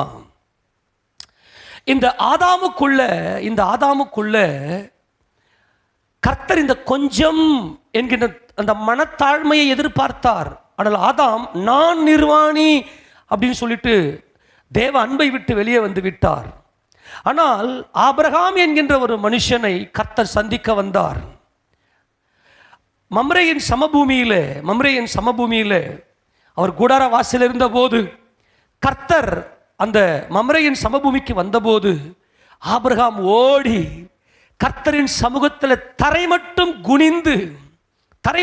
குனிந்து விழுந்து வணங்கி, ஐயா, நீர் அடியேன் வீடு வரைக்கும் வந்திருக்கிறீர், கொஞ்சம் தண்ணீர் தருகிறேன் ஐயா, கொஞ்சம். ஏனென்றால் ஆபிரகாமுடைய வாழ்க்கை கொஞ்சம், அவர் இருதயத்துக்குள்ள கொஞ்சம் நம்பிக்கை இருந்தது. ஏனென்றால் அவர் வாழ்க்கையை தொலைத்து விட்டவர் என்பதை நாம் கண்கூடாய் பார்க்கலாம். அதனால அவர் எல்லாவற்றையும் பார்க்கிறார். எல்லாமே எனக்கு கொஞ்சம் தான், அதனால என் வீட்டில் இருப்பது எல்லாம் கொஞ்சம் தான். அவர் பயங்கரமான செல்வ சீமானா இருந்தாலும் அவருக்குள்ள ஒரு மனத்தாழ்மை கொஞ்சம். இந்த நீர் ராஜாதி ராஜாவை இருக்கிறீர், நான் கொஞ்சமானவனா இருக்கிறேன், நீரே என் நிறைவு, நீரே என் தஞ்சம். ஆமேன் சொல்லுங்க. நான் கொஞ்சம், நீரே என் தஞ்சம். ஆமேனா? யாரெல்லாம் அந்த கொஞ்சம், யாரெல்லாம் நான் அந்த கொஞ்சமா, நான் எம்மாத்திரம் ஆண்டவரே, இந்த பூமியில எதுவுமே என்னுடையது இல்லை. சில பேர் என்ன பண்ணுவாங்கன்னா, நிறைய வீடுகளில் நான் கேட்ட ஒரு விஷயம் என்ன தெரியுமா? நீ வேறடா, என் மாமியார் வீட்டில் ஒன்றுமே கிடையாதுடா, என் மாமியாரும் இல்லை மாமனாரும் இல்லை, அதில் அங்கே செய்கிறதுக்குன்னு ஒன்றுமே, அதில் வெத்துட நான் கல்யாணம் பண்ணி இவனுடைய மைண்ட் செட்டப்பில் என்ன இருக்குது அப்படின்னா, மாமியார் வீட்டில் மொத்தத்தையும் கரெக்ட், நல்லா மாமியார் நல்லா இருக்கணும், மாமனார் நல்லா இருக்கணும், நல்லா டாப்பாக இருக்கணும். அங்கிருந்து இவர் அது வந்து இவருக்கு ஒரு நல்ல பெருமை. சில வேலைகளில் சில அநேக சகோதரிகள் இதை சொல்லியே சாவடிப்பாங்க. ஆண்டவரே, எங்கள் அம்மா எங்கள் அப்பா இல்லாதது, என் வீட்டில் யாரும் இல்லாது, யார் பொறுப்பு ஆண்டவரே? நான் கொஞ்சம் தான் ஆண்டவரே. ஆமேனா? ஆமேன் சொல்லுங்க. நான் கொஞ்சம்னு யாரெல்லாம் இருக்கிறீர்களோ அவர்களுக்கெல்லாம் அவர் தஞ்சமாய் வருகிறார். தஞ்சம் அப்படின்னா முழு பொறுப்பு அவரே, முழு பொறுப்பு அவரே. சில பேர் கேவலமாக பேசுவாங்க. ஒரு காரியத்தை நான் உங்களுக்கு சொல்லுகிறேன். நம்முடைய கொஞ்சத்தை பார்த்து மற்றவங்க கேவலமாக பேசிட்டாங்கன்னா கர்த்தர் உடனே நமக்கு தஞ்சமாகிறார், நமக்கு முழு பொறுப்பு எடுக்கிறார். ஆபிரகாம் அந்த இடத்துல கொஞ்சம் தண்ணீர் தருகிறேன், உமது அடியேனுடைய நீர் உங்களுடைய கால்களை கழுவிக்கொண்டு நீங்கள் அப்படியே ஜில்லுன்னு அப்படியே இளைப்பாருங்க, கொஞ்சம் அப்பம் கொண்டு வருகிறேன், கொஞ்சம் அப்பம். அப்படி இருதயத்துக்குள் இருந்ததெல்லாம் விஸ்தாரம், பயங்கரமான ஆடம்பரம் அல்ல. என் கர்த்தாவே, இந்த தண்ணீரை குடிப்பதற்கு நான் பாத்திரன் அல்ல, இந்த அப்பத்தை புசிப்பதற்கும் நான் பாத்திரன் அல்ல. கொஞ்சம் தண்ணீர், கொஞ்சம் அப்பம். அநேகவர் ராஜா வாழ்க்கை வாழ்ந்து கொண்டிருக்கிறார்கள். ஆனால் இந்த ஆபிரகாமோ கொஞ்சம். அந்த கொஞ்சத்துக்குள்ள கர்த்தரே தஞ்சம். ஆமென். எடுத்து வாசிங்க பார்க்கலாம். ஆதியாகமம் 18வது அதிகாரத்தில், ஆதியாகமம் 18வது அதிகாரத்தில் நமக்கு சுருக்கமாக வாசிக்க 4ஆம் வசனத்தை வாசிக்க பார்க்கலாம். கொஞ்சம் தண்ணீர் கொண்டு வரட்டும், உங்கள் கால்களை கழுவி மரத்தடியில் சாய்ந்து கொண்டிருங்கள், நீங்கள் உங்கள் இருதயங்களை திடப்படுத்த கொஞ்சம் அப்பம் கொண்டு வருகிறேன். இந்த கொஞ்சம் எப்பவுமே 2 முறை ஒரு காரியம், ஒரு வார்த்தை வெளிப்பட்டுருச்சுனாவே அங்க கர்த்தர் ஏதோ ஒரு காரியத்தை நமக்கு ஸ்ட்ரெஸ் பண்றார். ஆபிரகாம் நல்லா கவனிங்களேன், நல்லா கவனிங்களேன். ஊர் என்கிற கல்தேரு பட்டணத்தில் ஆபிரகாம் இருக்கிறார். ஆபிரகாம் அவருடைய குடும்பம் அங்கே வாழ்ந்து கொண்டிருக்கிறது. இப்போ ஆபிரகாம் என்ன செய்யறார்? ஆபிரகாமை கர்த்தர் என்ன பண்றாருன்னா, நீ உன் தேசத்தையும் உன் இனத்தையும் உன் தகப்பன் வீட்டையும் விட்டு நான் உனக்கு காண்பிக்கும் தேசத்துக்கு புறப்பட்டு போ அப்படின்னு சொல்றாரு. அப்ப சொன்ன உடனே ஆபிரகாம் புறப்பட்டு வந்துருவாரா? எல்லாம் கவனிங்க, எல்லாம் கொஞ்சம் கவனிங்களேன். ரொம்ப கொஞ்சம் ப்ராக்டிக்கல் திங்க் பண்ணுங்க பார்க்கலாம். எப்பா நீ இப்போ ஏற்கனவே அந்த தேசம் அவரை நல்ல பெருமையாக பார்த்துருந்துச்சுன்னா, அவருடைய இனத்தார் ஆபிரகாமே நீ என்னப்பா ராஜா மாதிரிகிறே அப்படி பார்த்துருந்துச்சுன்னா, அவருடைய குடும்பத்தார் ஆபிரகாமே ஓஹோ ஆஹா அப்படின்னு சொல்லியிருந்ததுன்னா, நீ புறப்பட்டு விட்டுட்டு போப்பா அப்படின்னு கர்த்தர் சொன்னார்னா என்ன ஆண்டவரே, நான் எங்கள் ராஜா மாதிரி தான் இருக்கிறேன். ஆமே, நாங்கள் ராஜா மாதிரி தான் இருக்கிறேன், நீங்கள் என்ன அங்கே போங்கன்றீங்க, அங்கே போய் தேசத்தை தருவேன், இனத்தை தருவேன், உனக்கு ஒரு சந்ததி தருவேன்னு சொல்கிறீங்க, இங்கே நான் நல்லா தான் இருக்கிறேன். நல்லா கவனிக்கணும். ஆபிரகாம் கைவிடப்பட்டவர். அந்த தேசத்தில் கல்தேர் பட்டணத்தில் ஆபிரகாம் எப்படி இருந்திருக்கிறார் அப்படின்னா, அந்த தேசத்தாரால, அந்த இனத்தால், அவருடைய குடும்பத்தாரால கைவிடப்பட்டவராய் ஏதோ நான் வாழ்ந்து கொண்டிருக்கிறேன். அங்கே குழந்தை இல்லை, பிள்ளை இல்லை. அந்த நாட்களில் பிள்ளை இல்லைன்னா அவனை வந்து முழு சாத்தா மாதிரி பார்க்குற ஒரு காலகட்டத்தில் வாழ்ந்தவர் தான் இந்த ஆபிரகாம். இவன் ஏதோ ஒரு பெரிய தெய்வ குத்தமணி. அங்கே பார்த்த விக்கிரக ஆராதனை, போலி திருத்துவம் அந்த கல்தேய பட்டத்தில் இருந்தது. ஆனால் ஆபிரகாம் எப்படிப்பட்ட சூழ்நிலை இருந்தார் என்றால், அவர் உள்ளம் உடைக்கப்பட்டவராய், வாழ்க்கையில் நொந்தவராய், எல்லாரெல்லாம் கைவிடப்பட்டவராய், ஏதோ கொஞ்சம் நம்பிக்கையில், ஏதோ கொஞ்சம் மூளையில் அப்படி உசுறு ஓடின்னு இருந்துச்சு. அதுவே ஆபிரகாமுடைய வாழ்க்கையாக மாறினது. எல்லாரும் ஆபிரகாமை பரியாசம் பண்ணி செய்திருக்கலாம். எடுத்து வாசிக்க பார்க்கலாம். 40வது சங்கீதத்தில் 15வது வசனத்தில் இந்த ஜனங்கள் என்ன செய்வார்கள் என்றால், 40வது சங்கீதம் 15வது வசனத்தை வாசிக்க பார்க்கலாம். என் பேரில் ஆஹா ஆஹா என்று சொல்லுகிறவர்கள் தங்கள் வெட்கத்தின் பலனை அடைந்து கைவிடப்படுவார்களாக. ஆண்டவரே, அவங்க கைவிடப்படுவார்களாக, ஆனால் நான் மீட்கப்படுவேனாக. ஏனென்றால் நான் கொஞ்சமாக தான் இருக்கிறேன். என் இருதயத்துக்குள் எங்கேயோ கொஞ்சம் நம்பிக்கை இருக்கிறது. ஆண்டவரே, கடவுள் தெய்வம்னு ஒருத்தர் இருந்தார்னா என்னை காப்பாற்ற வருவார். ஆமேனா? அவரே என் தஞ்சம் என்று சொல்லி இந்த ஆபிரகாமுடைய வாழ்க்கையில் அப்படிப்பட்ட தஞ்சம் கர்த்தரை நோக்கி பார்த்ததுனால அங்கே ஆண்டவர் என்ன பண்ணிட்டார்னா, ஆபிரகாமே சொல்லாண்டவரே, நீ உன் தேசத்தையும் சொல்லுங்க ஆண்டவர், ஆமா உன் இனத்தையும், ஆமா ஆண்டவரை சொல்லுங்க, உன் தகப்பன் வீட்டையும் ஐயோ சொல்லுங்க ஆண்டவரை, விட்டுட்டு வந்துரு, நான் உன்னை பெரிய ஜாதியாக்கி உனக்கு ஒரு தேசத்தை கொடுப்பேன், உனக்கு ஒரு இனத்தை கொடுப்பேன், உன் சந்ததியை நான் ஆசீர்வதிப்பேன்னு சொன்னதும் ஆபிரகாம் உடனே அப்படியே புறப்பட்டார். காரணம் என்னவென்றால் ஆபிரகாம் அந்த தேசத்தில் இருந்ததே கொஞ்சம். அதனால்தான் அவருக்குள்ள அந்த அந்த அவருடைய லைஃப் ஸ்டைலை எப்படி மாறுச்சுன்னா, நான் ஒன்றுமில்லை, நான் எம்மாத்திரம் ஆண்டவரே, நீர் என்னை ஆதரிப்பதற்கு, நீர் என்னை விசாரிப்பதற்கு, நீரே என் தஞ்சமாவதற்கு நான் எம்மாத்திரம் என்பதை அறிந்தவராய் கர்த்தருக்கு தம்மை ஒப்பு கொடுத்தார். கர்த்தர் ஆபிரகாமுக்கு சொன்னதின்படியே வாக்குதத்த பூமியை ஆபிரகாமுக்கு கொடுத்தார். அவருடைய சந்ததிக்கு, அவருடைய சந்ததி என்றென்றைக்கும் ஆளுகை செய்யும்படிக்கு அந்த கானான் தேசத்தை கொடுத்தார். கரங்களுக்கு ஆமென் சொல்லாமா? ஆக கொஞ்சமாகிய இந்த ஆபிரகாமை கர்த்தர் கைவிட்டாரா? எத்தனை பேர் சந்தோஷமா இருக்கிறது? என் கர்த்தர் கைவிடாதவர். ஏனென்றால் நான் கொஞ்சமா இருந்தபோது, அந்த கொஞ்சம் என்பது நமக்கு நாமே சொல்லிக் கொண்ட ஒரு ஆறுதல்.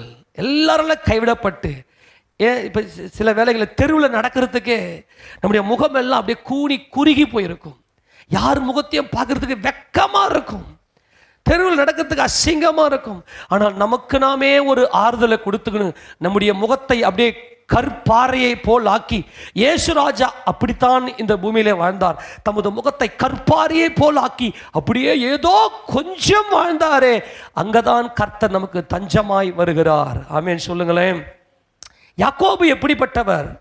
யாக்கோபுடைய, ஆபிரகாமுடைய பேரனாகிய யாக்கோபு அவருடைய கூடாரத்திலே வாழ்ந்தவர். நல்லா கவனிங்க. எல்லாரும் பயங்கரமான சுகபோக வாழ்க்கை. இப்போ தேசத்தில் எங்கும் பஞ்சம் ஏற்படுகிறது.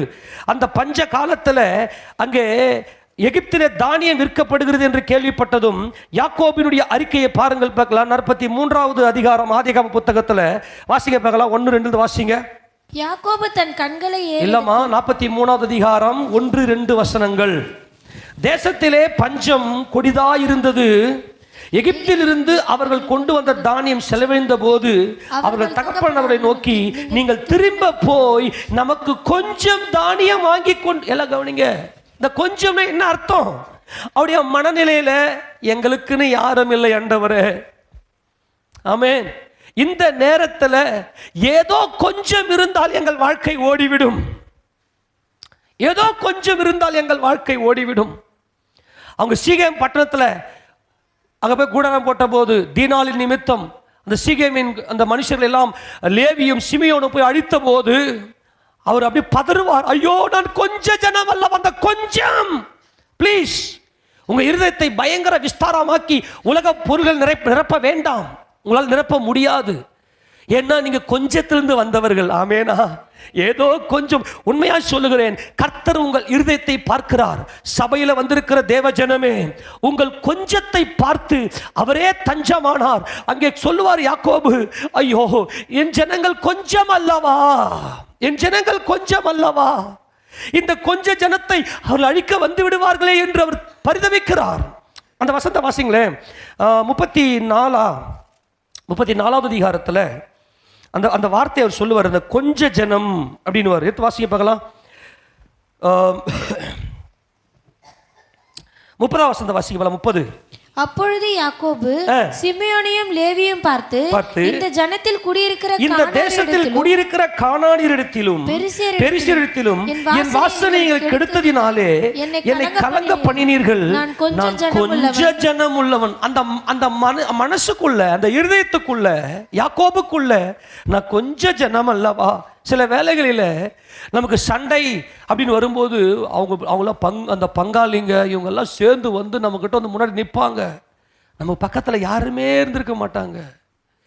ஏன்? கர்த்தர் உன்னை தெரிந்து கொண்டார். நீ கொஞ்சம். உனக்காக வாய் திறக்கிறதுக்கு யாருமே இருக்க மாட்டாங்க. உனக்காக வாய் திறந்து உனக்காக வழக்காரத்துக்கு யாருமே இருக்க மாட்டாங்க. நீ நினைக்கலாம், அன்னைக்கு நீ வெக்கப்பட்டு அவமானப்பட்டு வேதனைப்பட்டு உள்ளத்துல பயத்தோட நடுக்கத்தோட நீ நடுங்கி கொண்டிருந்தையே, அந்த நேரத்தில் கர்த்தர் உன் தஞ்சமானார். அல்லேலூயா. கொஞ்சம், ஏதோ கொஞ்சம் பலன், ஏதோ கொஞ்சம் பலன். யாக்கோபு பயப்படுகிறார். ஐயோ, நான் கொஞ்ச ஜனம் அல்லவா, என் குடும்பத்தை காப்பாத்துறதுக்குன்னு எனக்கு பலனே இல்லையே, நீ தவித்தையே. அந்த கொஞ்சத்தை கர்த்தர் பார்த்தார். உன் எதிராளி பெரிய பலமலனா இருக்கலாம், சாப்பிட்றதுக்கு உங்ககிட்ட ஒண்ணுமே இல்லை, ஏதோ கொஞ்சம் இருக்கிறது.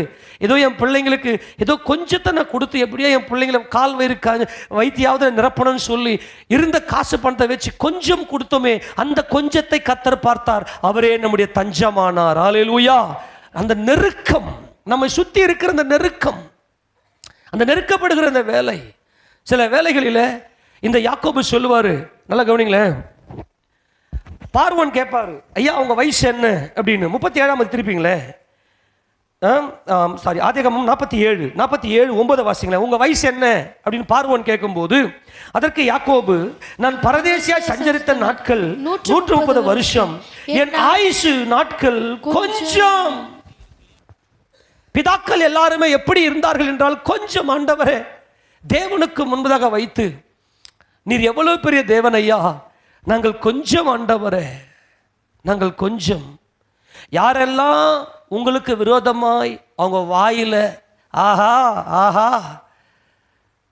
இவன் சாகிறதே நல்லதுடா, இவன் ஒழிஞ்சான்டா, இவன் அழிஞ்சி போனான், இவன் நம்ம கண்களுக்கு இல்லாம போனான் அப்படின்னு சொன்னாங்களோ, அவங்களுக்கு மத்தியில அவர் இந்த கொஞ்சத்தை பார்த்து நம் பக்கத்தில் வந்து நம்முடைய சூழ்ந்து கொண்டார், தஞ்சமானார். இந்த யாக்கோபு தேவனுடைய சர்வ வல்லமைக்கு முன்னாடி தன்னை நிறுத்தி, என் ஆயுசு நாட்கள் கொஞ்சம் அல்லவா, நான் எம்மாத்திரம் என்று சொல்லி தம்மை தாழ்த்தி கொண்டார். ஆக இந்த பிதாக்களை கர்த்தர் தெரிந்து கொண்டார். அப்படியே இஸ்ரவேல் ஜனங்களும் கொஞ்சம் பேராய் எகிப்துக்கு போனார்கள். அல்லேலூயா. கொஞ்சம் பேராய் எகிப்துக்கு போனார்கள். அந்த எகிப்து தேசம் முழுக்க இந்த ஜனங்கள் கொஞ்ச ஜனங்கள். அந்த கொஞ்ச ஜனத்தின் மேல் அவர் கண்களை வைத்து அந்த கொஞ்ச ஜனத்துக்கு அவர் தஞ்சமானார். இந்த உலகத்தில் எந்த மூலையில கொஞ்சம் பலனை வைத்து கொண்டு யார் எந்த ஒரு பெருமைக்காகவும் வாழாமல், ஏதோ என் உயிர் போனா பரவாயில்ல, ஏதோ என் உயிர் இந்த பூமியில வாழ்ந்தா பரவாயில்லை அப்படின்னு சொல்லி அந்த கொஞ்ச பலத்தோடு வாழ்ந்து கொண்டிருக்கிற அந்த ஜனங்களுக்கு அவர் தஞ்சமானார். அவர் ஆபிரகாமின் தேவனும் ஈசாக்கின் தேவனும் யாக்கோபின் தேவனுமாக நம்முடைய பிதாக்களின் தேவன். கரங்களை உயர்த்தி ஆமென் சொல்லாமா? அப்போ 9ஆம் சங்கீதத்தில் வாசிக்கும் போது இப்படிப்பட்ட நெருக்கத்தின் நேரத்தில் 9வது சங்கீதம் திருப்பிக் கொள்ளுங்களேன். அவர் எப்படிப்பட்ட ஜனங்களுக்கு அவர் தஞ்சமாகிறார். இப்படிப்பட்ட நெருக்கப்படுகிற வேளையில் 9ஆம் வசனத்தை வாசிக்கலாம். 9:9 சிறுமைப்பட்டவனுக்கு கர்த்தர் அடைக்கலமானவர், நெருக்கப்படுகிற காலங்களில் அவரே தஞ்சமானவர். ஹல்லேலூயா. பயங்கர நெருக்கம். தஞ்சம் என்றால் முழு பொறுப்பு. அதான் நீ என்னுடைய சிந்தனையே நீங்க தான் ஆண்டவரே. என்னால் அடுத்தது என்ன சிந்திக்கிறதுன்னு எனக்கு தெரியல, அடுத்தது என்ன பண்றதுன்னு எனக்கு தெரியல, நீரே என் தஞ்சம் என்றால் அவர் காலில் சாஷ்டாங்கமாய் விழுவது. நெருக்கப்படுகிற இப்படிப்பட்ட காலத்தில் நான் சிறுமைப்பட்டவன் ஆண்டவரை, நீரே எனக்கு அடைக்கலமா இருக்கிறீர். நெருக்கம். நல்லா கவனிங்க. இந்த கொஞ்சம் என்பது நெருக்கம், பயங்கரமான நெருக்கம். சில வேளைகளில் நம்ம கூட இருக்கிறவங்களே நமக்கு எதிராக ஆப்போசிட்டாக திரும்பி நம்மளை அப்படியே ஒரு மாதிரியான வார்த்தைகளை பேசும்போது நம்முடைய இருதயம் நெருக்கப்படும் பாருங்க, பார்க்கலாம். அந்த நேரத்தில் பேச்சு கூட வராது. அவமானத்தால் நம்முடைய முகத்தை மூடிக்கொண்டு அடுத்தது நமக்கு என்ன செய்யறதுன்னு தெரியாம, இந்த கொஞ்சம் எதுவுமே இல்லை, எல்லாரையும் போல எனக்கு இடம் இல்லை, ஒரு வீடு இல்லை, ஒரு நல்ல வேலை இல்லை, நம்மளை ஆதரிக்கிறதுக்கு யாருமே இல்லை, ஏதோ கொஞ்சம் இருக்குது, ஏதோ கொஞ்சம் பலன் இருக்குது, ஏதோ ஒரு வேலைக்கு போகிறேன், நான் செய்கிற அந்த வேலையினுடைய அந்த சம்பாத்தியம் என் குடும்பத்தை ரன் பண்ணுறதுக்கு சரியாக இருக்குது, ஏதோ கொஞ்சம். இப்போ அந்த நெருக்கப்படுகிற அந்த நேரத்தில் அவரே நமக்கு தஞ்சமாகிறார். அதுதான் நம்முடைய கர்த்தர். அப்போ இந்த கொஞ்சமாகிய இந்த ஜனங்கள் என் ஜனங்கள். கரங்களை உயர்த்தி அல்லேலூயா ஆமென். ஏனென்றால் ராஜாதி ராஜாவாகிய இயேசு கிறிஸ்து யாரெல்லாம் நெருக்கப்பட்டிருக்கிறார்களோ அந்த நெருக்கப்படுகிற அவர்களுக்கு அந்த ராஜா தஞ்சமாய் நம்மை சூழ்ந்து கொள்கிறார். 59ஆம் சங்கீதம் 16வது வசனத்தை வாசிக்கும் போது, 59வது சங்கீதம் 16வது வசனம், 59 வாசிங்க பார்க்கலாம்.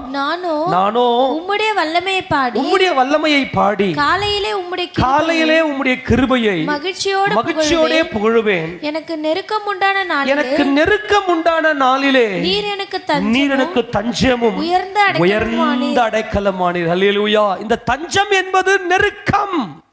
360 டிகிரி நீ எந்த பக்கம் திரும்பினாலும் பாருங்களேன், உன் மைண்டு சில வேலை செய்ய அப்செட் ஆகி நின்று இருக்கும், மௌனமாயிட்டு இருப்போம், பேச்சே வராது, நெக்ஸ்ட் என்ன பண்ண போறேன்னு தெரியல, வேதனை வலிகள், அப்படியே நெருக்கம். அப்படிப்பட்ட சூழ்நிலையில தான் கர்த்தர் தமக்கு ஜனமாக நம்மை தெரிந்து கொண்டார். சாதாரண ஆட்களா நாம் எல்லாரும் சொல்லாமா?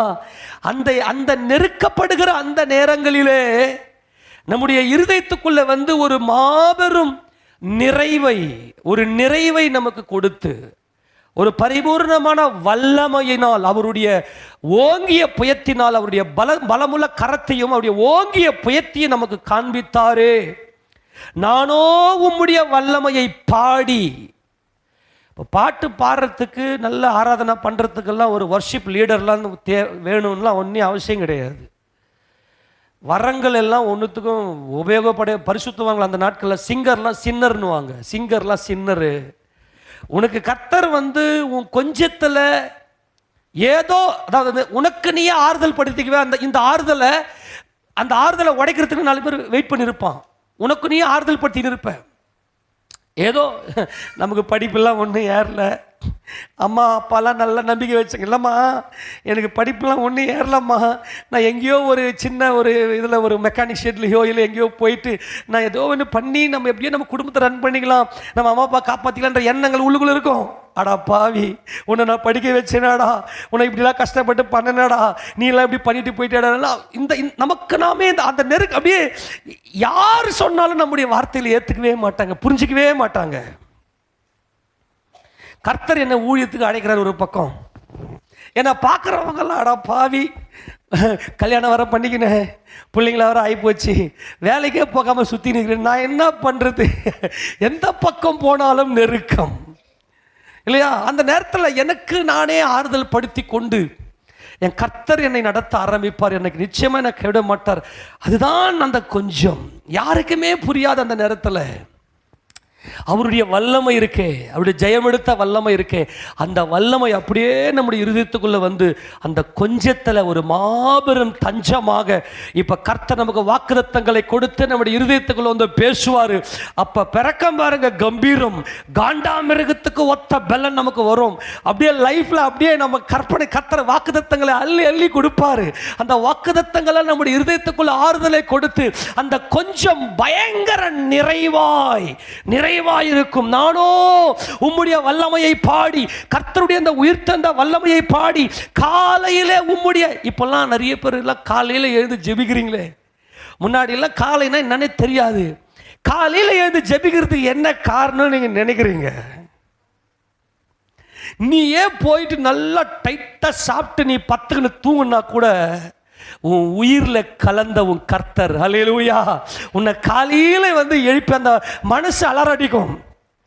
நீ எவ்வளவு சவுண்டு வச்சு அலாரத்தை வச்சுட்டு நீ படுத்திருந்தாலும் உன் இருதயத்துக்குள்ள உன் உயிர்ல கலந்திருக்கிற அந்த அலாரம் இருக்கே, கர்த்தர் செய்த நன்மைகளை நீ உணர்ந்திருப்பியே. என் கொஞ்சத்துல என்னை தேடி வந்த என் கர்த்தாவே, அல்லேலூயா. காலையில போய் நான் அங்க அவர் சம்மந்தம் நிக்கலன்னா, நான் இன்னைக்கு காலையில நான் ஜெபிக்காம போயிட்டேனே 4 பேர்கிட்டயாவது சொல்றேன் நீ, ஆமேனா? உண்மையா இல்லையா? இன்னைக்கு நான் ஏந்துக்கள் தெரியுமா, இன்னைக்கு நான் எப்படியோ ஒன்று சொல்லியாவது நீங்க என்ன பண்ணுவீங்கன்னா அந்த ஆறுதல் படுத்திக்குவீங்க. ஏன்னா கர்த்தர் நம்மை கொஞ்சத்துல தேடி வந்தார். நம்பிக்கை இல்லாத சூழ்நிலையில, நம்பிக்கையில் இதை நான் உணர்ந்து சொல்லுகிறேன், என் வாழ்க்கையில் நான் உணர்ந்து சொல்லுகிறேன். எனக்கு எந்த ஒரு நம்பிக்கையும் இல்லை என் வாழ்க்கையில். ஏதோ ஓட்டம்னு சொல்லிட்டு அசிங்க அவமானத்தில் சகிச்சுக்கின்னு அப்படியே என் முகத்தை நான் கற்பாறையை போல் ஆக்கி கொண்டு நடமாடின நாட்கள் உண்டு. யார் முகத்திலையும் முழிக்கிறதுக்கே எனக்கு அவ்வளவு வெக்கமாக இருக்கும். அவங்க கேட்குற கேள்விக்கு பதில் சொல்லவே முடியாது. எனக்கு எல்லா நம்பிக்கையும் அற்று போயிடுச்சு. அவருடைய வல்லமை எனக்கு உயிர்ப்பித்தது. அல்லேலூயா சொல்லுவோமா? அவருடைய வல்லமை எனக்கு ஜீவனை கொடுத்து எனக்கு நம்பிக்கை கொடுத்து என்னை வாழ வைத்தது. காரணம், என் வாழ்க்கையை முழுக்க அந்த கொஞ்சம், எல்லாமே கொஞ்சம் தான் எனக்கு, எல்லாமே கொஞ்சம். தாய் கொஞ்சம், தகப்பன் மிச்சம், சொந்த பந்தம் கொஞ்சம், படிப்பு கொஞ்சம், பணம் கொஞ்சம், எல்லாமே கொஞ்சம் கொஞ்சம் கொஞ்சம் கொஞ்சம் கொஞ்சம் கொஞ்சம். லைஃப் வாழ்க்கையே கொஞ்சம். உடல் பலனும் கொஞ்சம், பயங்கர பலவீனமான உடல் இருந்து ஆசைப்பட்டு எதுனா வச்சுட்டேன், இப்படிதான் ஆகணும், அவ்வளவு பலவீன சரீரம். இந்த எல்லா கொஞ்சத்திலையும் என் கர்த்தர் எனக்கு தஞ்சமா இருக்கிறார். ஆமேனா? இதை நான் உணர்ந்து சொல்லுகிறேன். என் கர்த்தர் நல்லவர். அவரை நான் காலையில் அவர் சமூகத்தில் போய் நின்று உட்கார போதெல்லாம் சில வேலைகளில் நான் 2 மணி நேரம் அழுதுலாம் இருக்கிறேன். ஏசப்பாவுடைய பரிசுத்த நாமம் மகிமைப்படுவதாக. தேம்பி தேம்பி அழுவேன். என் இருதயத்தின் ஆழத்தில் என் கர்த்தர் என்னை வந்து ஆறுதல் படுத்துறதை நினைக்கும் போதெல்லாம் சில வேளைகளில் ஜபமே இருக்காது, வெறும் கண்ணீர் மட்டுமே இருக்கும். அது ஏதோ ஒரு ஏதோ எமோஷ்னல் அல்ல, ஏதோ ஒரு எமோஷ்னல், அது இருதயத்தில் உயிரில் ஏற்படுகிற உணர்வில் ஏற்படுகிற அது ஒரு மகிமை. அது அவர் என் தஞ்சம், என் கொஞ்சத்தில் என் தஞ்சமானாரே. அவர் எவ்வளவு நல்லவர். நானோ உம்முடைய வல்லமையை பாடி காலையிலே உம்முடைய கிருபையை மகிழ்ச்சியோடே புகழுவேன். எனக்கு நெருக்கமுண்டான நாளிலே நீ எனக்கு தஞ்சமும் எனக்கு உயர்ந்த அடைக்கலமா என வந்துட்டீங்களே. அப்பா, யாருப்பா இந்த பெண் பிள்ளை? இவள் மோவாப் தேசத்தாகிய ரூத். இவள் குடிசைக்கு வந்து கொஞ்ச நேரம் தான் ஆகுது. ரூத்துடைய வாழ்க்கை எல்லாமே கொஞ்சம். அவருடைய கணவன் பேர் மக்லோன். மக்லோன் என்றால் நோய், சிக் என்ற அர்த்தம். இந்த ரூத் திருமணம் செஞ்ச நாள்ல இருந்து அவன் கணவனுக்கு வியாதிக்கு கசாயம் போட்டு கொடுத்தே கையெல்லாம் ஓஞ்சு போயிருக்கும். கசாயம் போட்டு கொடுத்தே கையெல்லாம் ஓஞ்சு போயிருக்கும் இந்த ரூத்துக்கு. உண்மையா இல்லையா? இந்த ரூத்துடைய வாழ்க்கையில் எல்லாமே கொஞ்சம். வேத ஆராய்ச்சி சொல்றாங்க, ரூத் வந்து மோவாப் தேசத்தினுடைய ஒரு பிரின்ஸ், ஒரு இளவரசின்னு சொல்றாங்க. ஆனால் இந்த ரூத்துடைய வாழ்க்கையில் எல்லாமே கொஞ்சம் இருந்திருக்குது. ஏன்? இந்த அம்மோனியனும் மோவாபியனும் என் சமூகத்துக்கு வரலாகாது, 10ஆம் தலைமுறையிலையும் வரலாகாதுன்னு கத்த சொல்லிட்டாரு. ஆனால் 10ஆம் தலைமுறை கழிச்சு ஒருவேளை ரூத் உள்ள வராங்க என்றாகிறாங்க. ஏன் ரூத்தை அவர் தேர்ந்தெடுத்தார் என்றால், ரூத்துடைய வாழ்க்கையே கொஞ்சம். அந்த அம்மா வாழ்ந்த வாழ்க்கை கொஞ்சம். ஆமென், ஆமென். குடிசைக்கு வராங்க. குடிசைக்கு வந்து குடிசையில வாழ்வதற்கு அடுத்த வேளை சாப்பாட்டுக்கு வழி இல்லை. அந்த அம்மாக்கு குடிசைக்கு வந்து கொஞ்ச நேரம் தான் ஆகிறது. கொஞ்ச நேரம். எல்லாமே கொஞ்சம். அந்த தேசத்துல உனக்கு ஒருவேளை இந்த எலிமெலேக்கும் இந்த நகோமியும் இந்த மக்லோனும் கிலியோனும் போய் இவங்க கிறிஸ்துவ வாழ்க்கையில், நம்மெல்லாம் பார்த்தீங்கன்னா கிறிஸ்துவ வாழ்க்கையில் நல்லா ஒரு சாட்சி உள்ள வாழ்க்கை வாழலாம் கூட ஆண்டரை பற்றி நிறைய பேசுவாங்க. சில பேர் பார்த்தீங்கன்னா கிறிஸ்துவத்துக்கும் அவங்களுக்கு சம்மந்தமே இருக்காது, ஆனால் ஆண்டரை பற்றி சொல்லினே இருப்பாங்க. ஏன்னா அவங்களுக்கு அறிவு இருக்குது. அப்போது இந்த ரூத்துடைய வாழ்க்கையில் எல்லாமே கொஞ்சமாக இருந்திருக்கிறது. நான் நினைக்கிறேன், நல்ல கவனிங்க, வேதத்தில் எல்லாமே பரிபூர்ணமாக இருக்குது. ஏன் கர்த்தர் ரூத்தை தெரிந்து கொண்டார்? அவங்க தாய் தகப்பன் வீட்டிலேயே சில வேலைகளில் அவங்க அம்மாவால் அவங்க அப்பா ஒரு இளவரசியாக இருந்திருந்தாலும் கூட, வேத ஆராய்ச்சி சொல்கிறதுபடி அவங்க அம்மா ஒரு இளவரசியாக, மோவாபி இளவரசியாக இருந்திருந்தால் கூட, அவங்க எல்லாராலும் அவர் கைவிடப்பட்டவர்களாக, மறுக்கப்பட்டவர்களாக, ஒருவேளை இவருடைய உணர்வுகளை புரிந்து கொள்ளக்கூடாதவர்களாக இந்த ரூத்தை ஒரு தாயினுடைய அன்பும் ஒரு தகப்பனுடைய அன்பும் அல்லது சகோதரனுடைய அன்பும் கிடைக்காமல் அவள் ஒரு தனித்தவளாக எல்லாவற்றிலுமே கொஞ்சத்தை அனுபவித்தவளாக இருந்திருக்கலாம். இந்த மக்லோனை திருமணம் செய்து கொண்டு வராங்க. நான் என்ன சொல்றேன்னா, ஒரு இளவரசியாக இருந்தாலும் கூட ஒரு பரதேசி. இவங்க வந்து பஞ்சம் பிழைக்க போய்கிறாங்க. இந்த எலிமெலேக்கினுடைய இந்த குடும்பம் பஞ்சம் பிழைக்க வந்தவனுக்கு ஒரு மோவாபிய பொண்ணை கட்டி கொடுக்குறாங்கன்னா இந்த அம்மாவுடைய வாழ்க்கை எவ்வளவு கொஞ்சமாக இருக்க வேண்டும். ஆனால் இந்த கொஞ்சம் தான் குணசாலி. ஏன்னா நான் வாழத்தை யாருக்கோ எனக்காக வாழ முடியாது, நான் அடுத்தவங்களுக்காக நான் வாழறேன். இந்த ரூத் வந்து கொஞ்ச நேரம் தான் ஆகுது. ஆக இந்த கொஞ்சமா இருக்கிற இந்த ரூத்தை கர்த்தர் தெரிந்து கொண்டார். எடுத்து வாசிங்க பார்க்கலாம். ரூத்தின் சரித்திர புத்தகத்தில் ரூத்தை குறித்து சொல்லும் போது எடுத்து வாசிங்களேன். 2வது அதிகாரத்தில் 2வது அதிகாரத்தில் 7ஆம் வசனத்தை வாசிக்க பார்க்கலாம். அறுக்கிறவர்கள் பிறகு அறுக்கட்டிலிருந்து சிந்தினதை பொறுக்கிக் கொள்ளுகிறேன் என்று அவள் என்னிடத்தில் கேட்டுக்கொண்டால் காலமே துவங்கி இதுவரைக்கும் இங்கே இருக்கிறாள். இப்பொழுது அவள் குடிசைக்கு வந்து கொஞ்ச நேரம். அல்லேலூயா சொல்லுவோமே, ராமே சொல்லுவோமா. அந்த அம்மா வாழ்க்கையில கொஞ்ச நேரம் தான் ரெஸ்ட், கொஞ்ச நேரம் தான் தூக்கம், கொஞ்ச நேரம் தான் நல்லது, கொஞ்ச நேரம் தான் எல்லாமே கொஞ்ச நேரம் தான். குடிசைக்கு மோவாபிலிருந்து பெத்லகேமுக்கு கால்நடையாய் நடந்து வந்த இந்த ரூத்துக்கு ஓய்வெடுக்கிறதுக்கும் நேரம் இல்லை. கொஞ்ச நேரம் வந்து உட்காந்து இப்போதான் கொஞ்ச நேரம் தான் ஆகுது. அந்த அம்மா ஓடி வந்துட்டாங்க. நான் சொல்றது புரியுதா? மக்லோன், அவருடைய கணவன் பேர் மக்லோன். இந்த மக்லோன் என்றால் வியாதி என்ற அர்த்தம். அவன் புருஷனுக்கு ஹாஸ்பிட்டலில் கைமாவே போய்ட்டு அவனுக்கு பராமரிப்பு கொடுத்து அப்படி பராமரித்து கூட அந்த மக்லோனை காப்பாற்ற முடியவில்லை. அந்த அளவுக்கு ரூத்துடைய வாழ்க்கையில் எல்லாமே கொஞ்சம். அவள் குடிசைக்கு வந்து கொஞ்ச நேரம் தான் ஆகிறது. ஆனால் இஸ்ரவேலின் தேவனாகிய கர்த்தருடைய சட்டைகளின் கீழே அடைக்கலமாய் வந்த கொஞ்சமாகிய ரூத்தே, உனக்கு கர்த்தர் நிறைவான பலன். அல்லேலூயா. போவாஸ் இங்கே ஆசீர்வதிக்கிறார். இந்த ரூத்தை தான் கர்த்தர் போவாசுக்கு மனைவியாக கொடுத்த ராணியாக மாற்றினார். அவரே நிறைவானார். அல்லேலூயா. அவரே நிறைவாகி அந்த கொஞ்சத்தில் அவரே தஞ்சமானார். அவரே நமக்கு தஞ்சமா இருப்பாரே, ஆனால் நாம் எல்லாவற்றும் பூர்ண நிறைவுள்ளவர்களாக இருப்போம். ஆபிரகாமுக்கு அந்த தேசத்தை கொடுத்தார். யாக்கோபுக்கு சந்ததியை பெருக பண்ணி கர்த்தர் ஒரு மகிமையான காரியத்தில் வெளிப்படுத்தி கொடுத்தார். அதே போலதான் இந்த ரூத்துக்கும் அங்கே போவாஸ் சொல்றாரு, நீ கொஞ்சம் அல்லமா ரூத்தே, நீ கொஞ்சமாகத்தான் இருக்கிறாய், ஆனால் கர்த்தர் உனக்கு நிறைவான பலனை கொடுக்கிறார். என்ன பலனை கொடுக்கிறாரு? நிறைவான பலன். வாசி 12. உன் செய்கைக்கு தக்க பலனை கர்த்தர் உனக்கு கட்டளையிடுவாராக. இஸ்ரவேலின் தேவனாகிய கர்த்தருடைய செட்டைகளின் கீழ் அடைக்கலமாய் வந்த உனக்கு அவராலே நிறைவான பலன் கிடைப்பதாக என்றார். அவருக்கு நிறைவான பலன். ஆமென். எங்கெல்லாம் கொஞ்சம் இருக்குதோ அங்கெல்லாம் கர்த்தர் நிறைவான பலனாக உனக்கு கொடுத்தவர், ஆசீர்வதிக்க வல்லமையுடையவர். தாவீது போர்க்களத்துக்கு வருகிறார். போர்க்களத்துக்கு வரும்போது அவருடைய சகோதரன் கேட்கிறார் ஒரு கேள்வி. தாவீதே, உனக்கு எவ்வளவு திமிர் இருக்கும், உனக்கு அகம்பாவம் இருக்கும், உனக்கு எவ்வளவு பெரிய இருமாப்பு இருக்கும், நீ என்ன பண்ற? நீ யுத்தத்தை பார்க்க வந்தியா? அந்த கொஞ்சம் ஆட்டை யார்கிட்ட விட்டு வந்த? நல்லா கவனிங்க. அந்த கொஞ்சம் ஆட்டை நீ சம்பாதிக்கிறது எவ்வளோம்மா? கொஞ்சம் தான் சம்பாதிக்கிறியா? சில பேர் அப்படி நான் சூக்க கேட்பாங்க, எவ்வளோ சம்பாத்தியம் உங்கள் வீட்டுக்கார்? சில பேர் என்ன பண்ணுவாங்க, உங்கள் வீட்டுக்கார் என்ன வேலை செய்கிறாரு அப்படின்னுவாங்க. அந்த வேலையை சொன்னதுமே கணக்கு பண்ணிக்குவாங்க. ஓகே, இவளுக்கு மேலே சம்பாத்தியம் வராது, கொஞ்சம் தான்.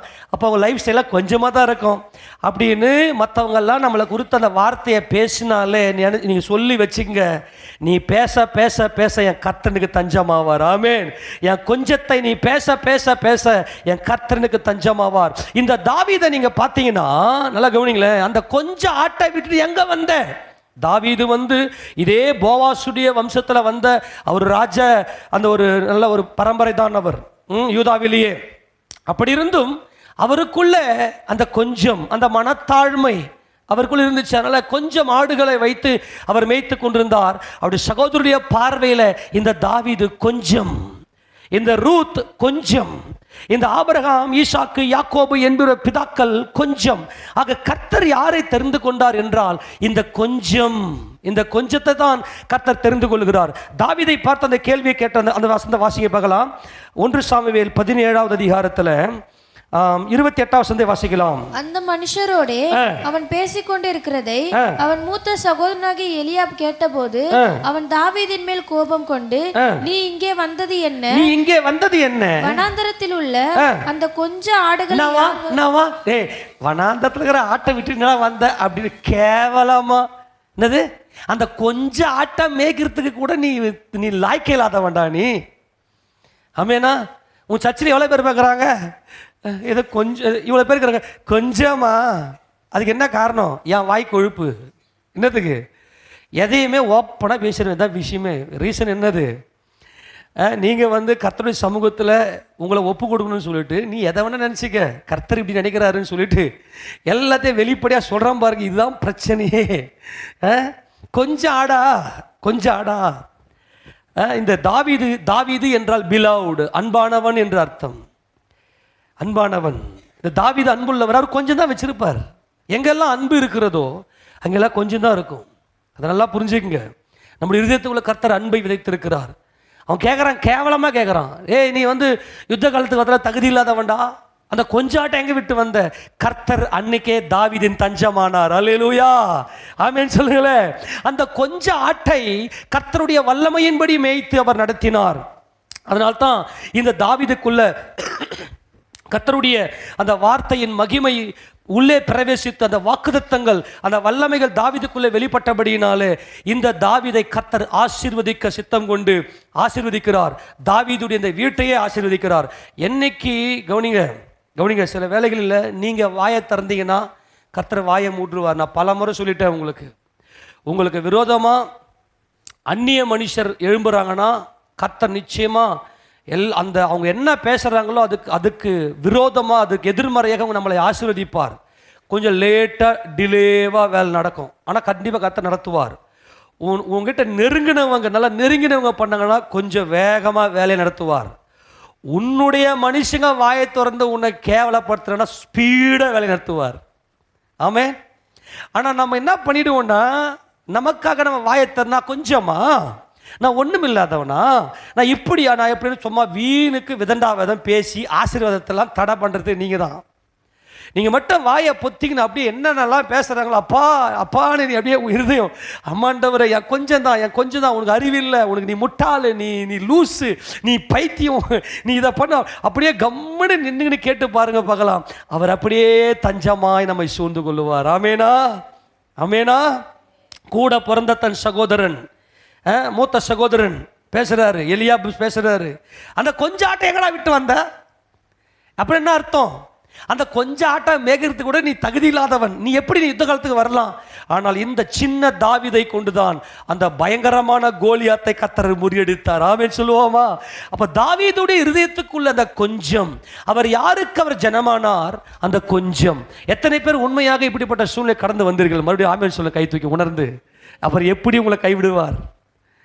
அந்த கொஞ்சமாய் இருக்கிற அந்த இருதயத்தில் தான் அவர் தஞ்சமாய் உள்ளே வந்திருக்கிறார். அந்த கொஞ்சம், அந்த கொஞ்ச நம்பிக்கை. ஆமென்.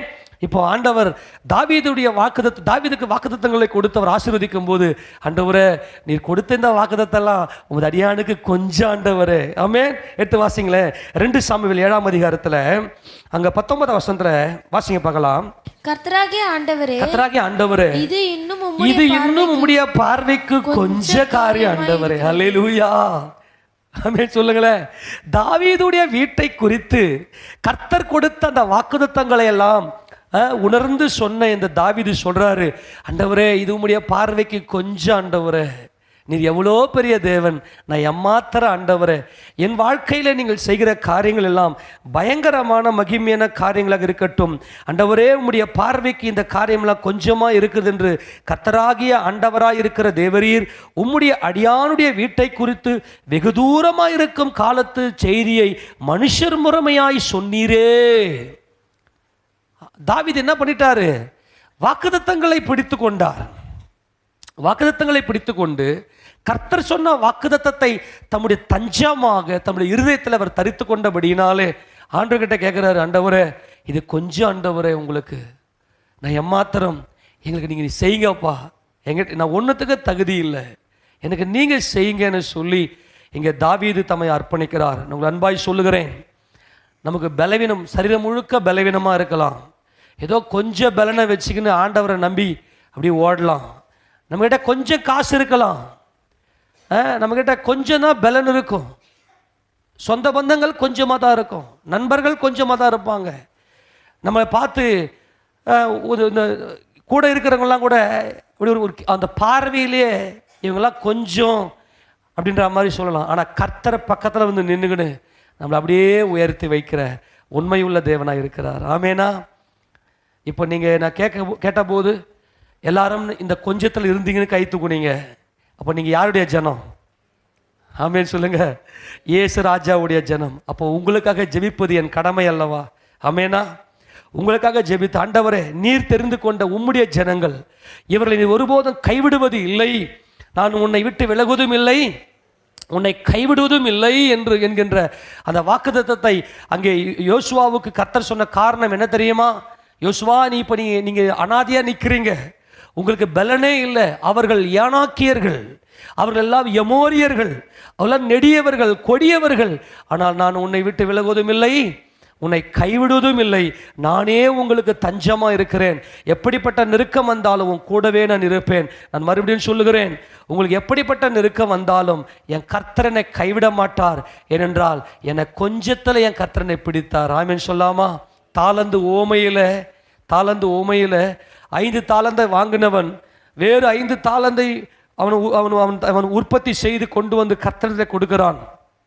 கர்த்தர் அந்த மனுஷனை பார்த்து சொல்றாரு, கொஞ்சத்திலே நீ உண்மையாக இருந்தாய், உன்னை அநேகத்தின் மேல் அதிபதியாக வைக்கிறேன். காரணம் என்ன தெரியுமா? ஆண்டவரே, நான் உம்மை ஆராதிப்பதற்கு நீர் என்னை தெரிந்து கொள்வதற்கு நான் எம்மாத்திரம் உங்களுடைய வேலையை உம்முடைய சமூகத்தில் நான் உண்மையாய் செய்வேன். ஏன்னா நான் கொஞ்சம் ஆண்டவரே.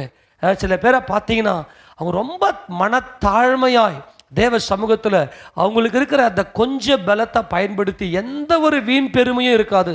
நல்லா கவனிங்க, அந்த கொஞ்சம் என்பதை உணர்ந்தவர்கள் கிட்ட எந்த ஒரு வீண் பெருமையும் இருக்காது. அவங்க கர்த்தரை மட்டுமே மகிமைப்படுத்துவாங்க. 2 தாலந்தை வாங்கினவன் வேற 2 தாலந்தை கொண்டு வந்தான்.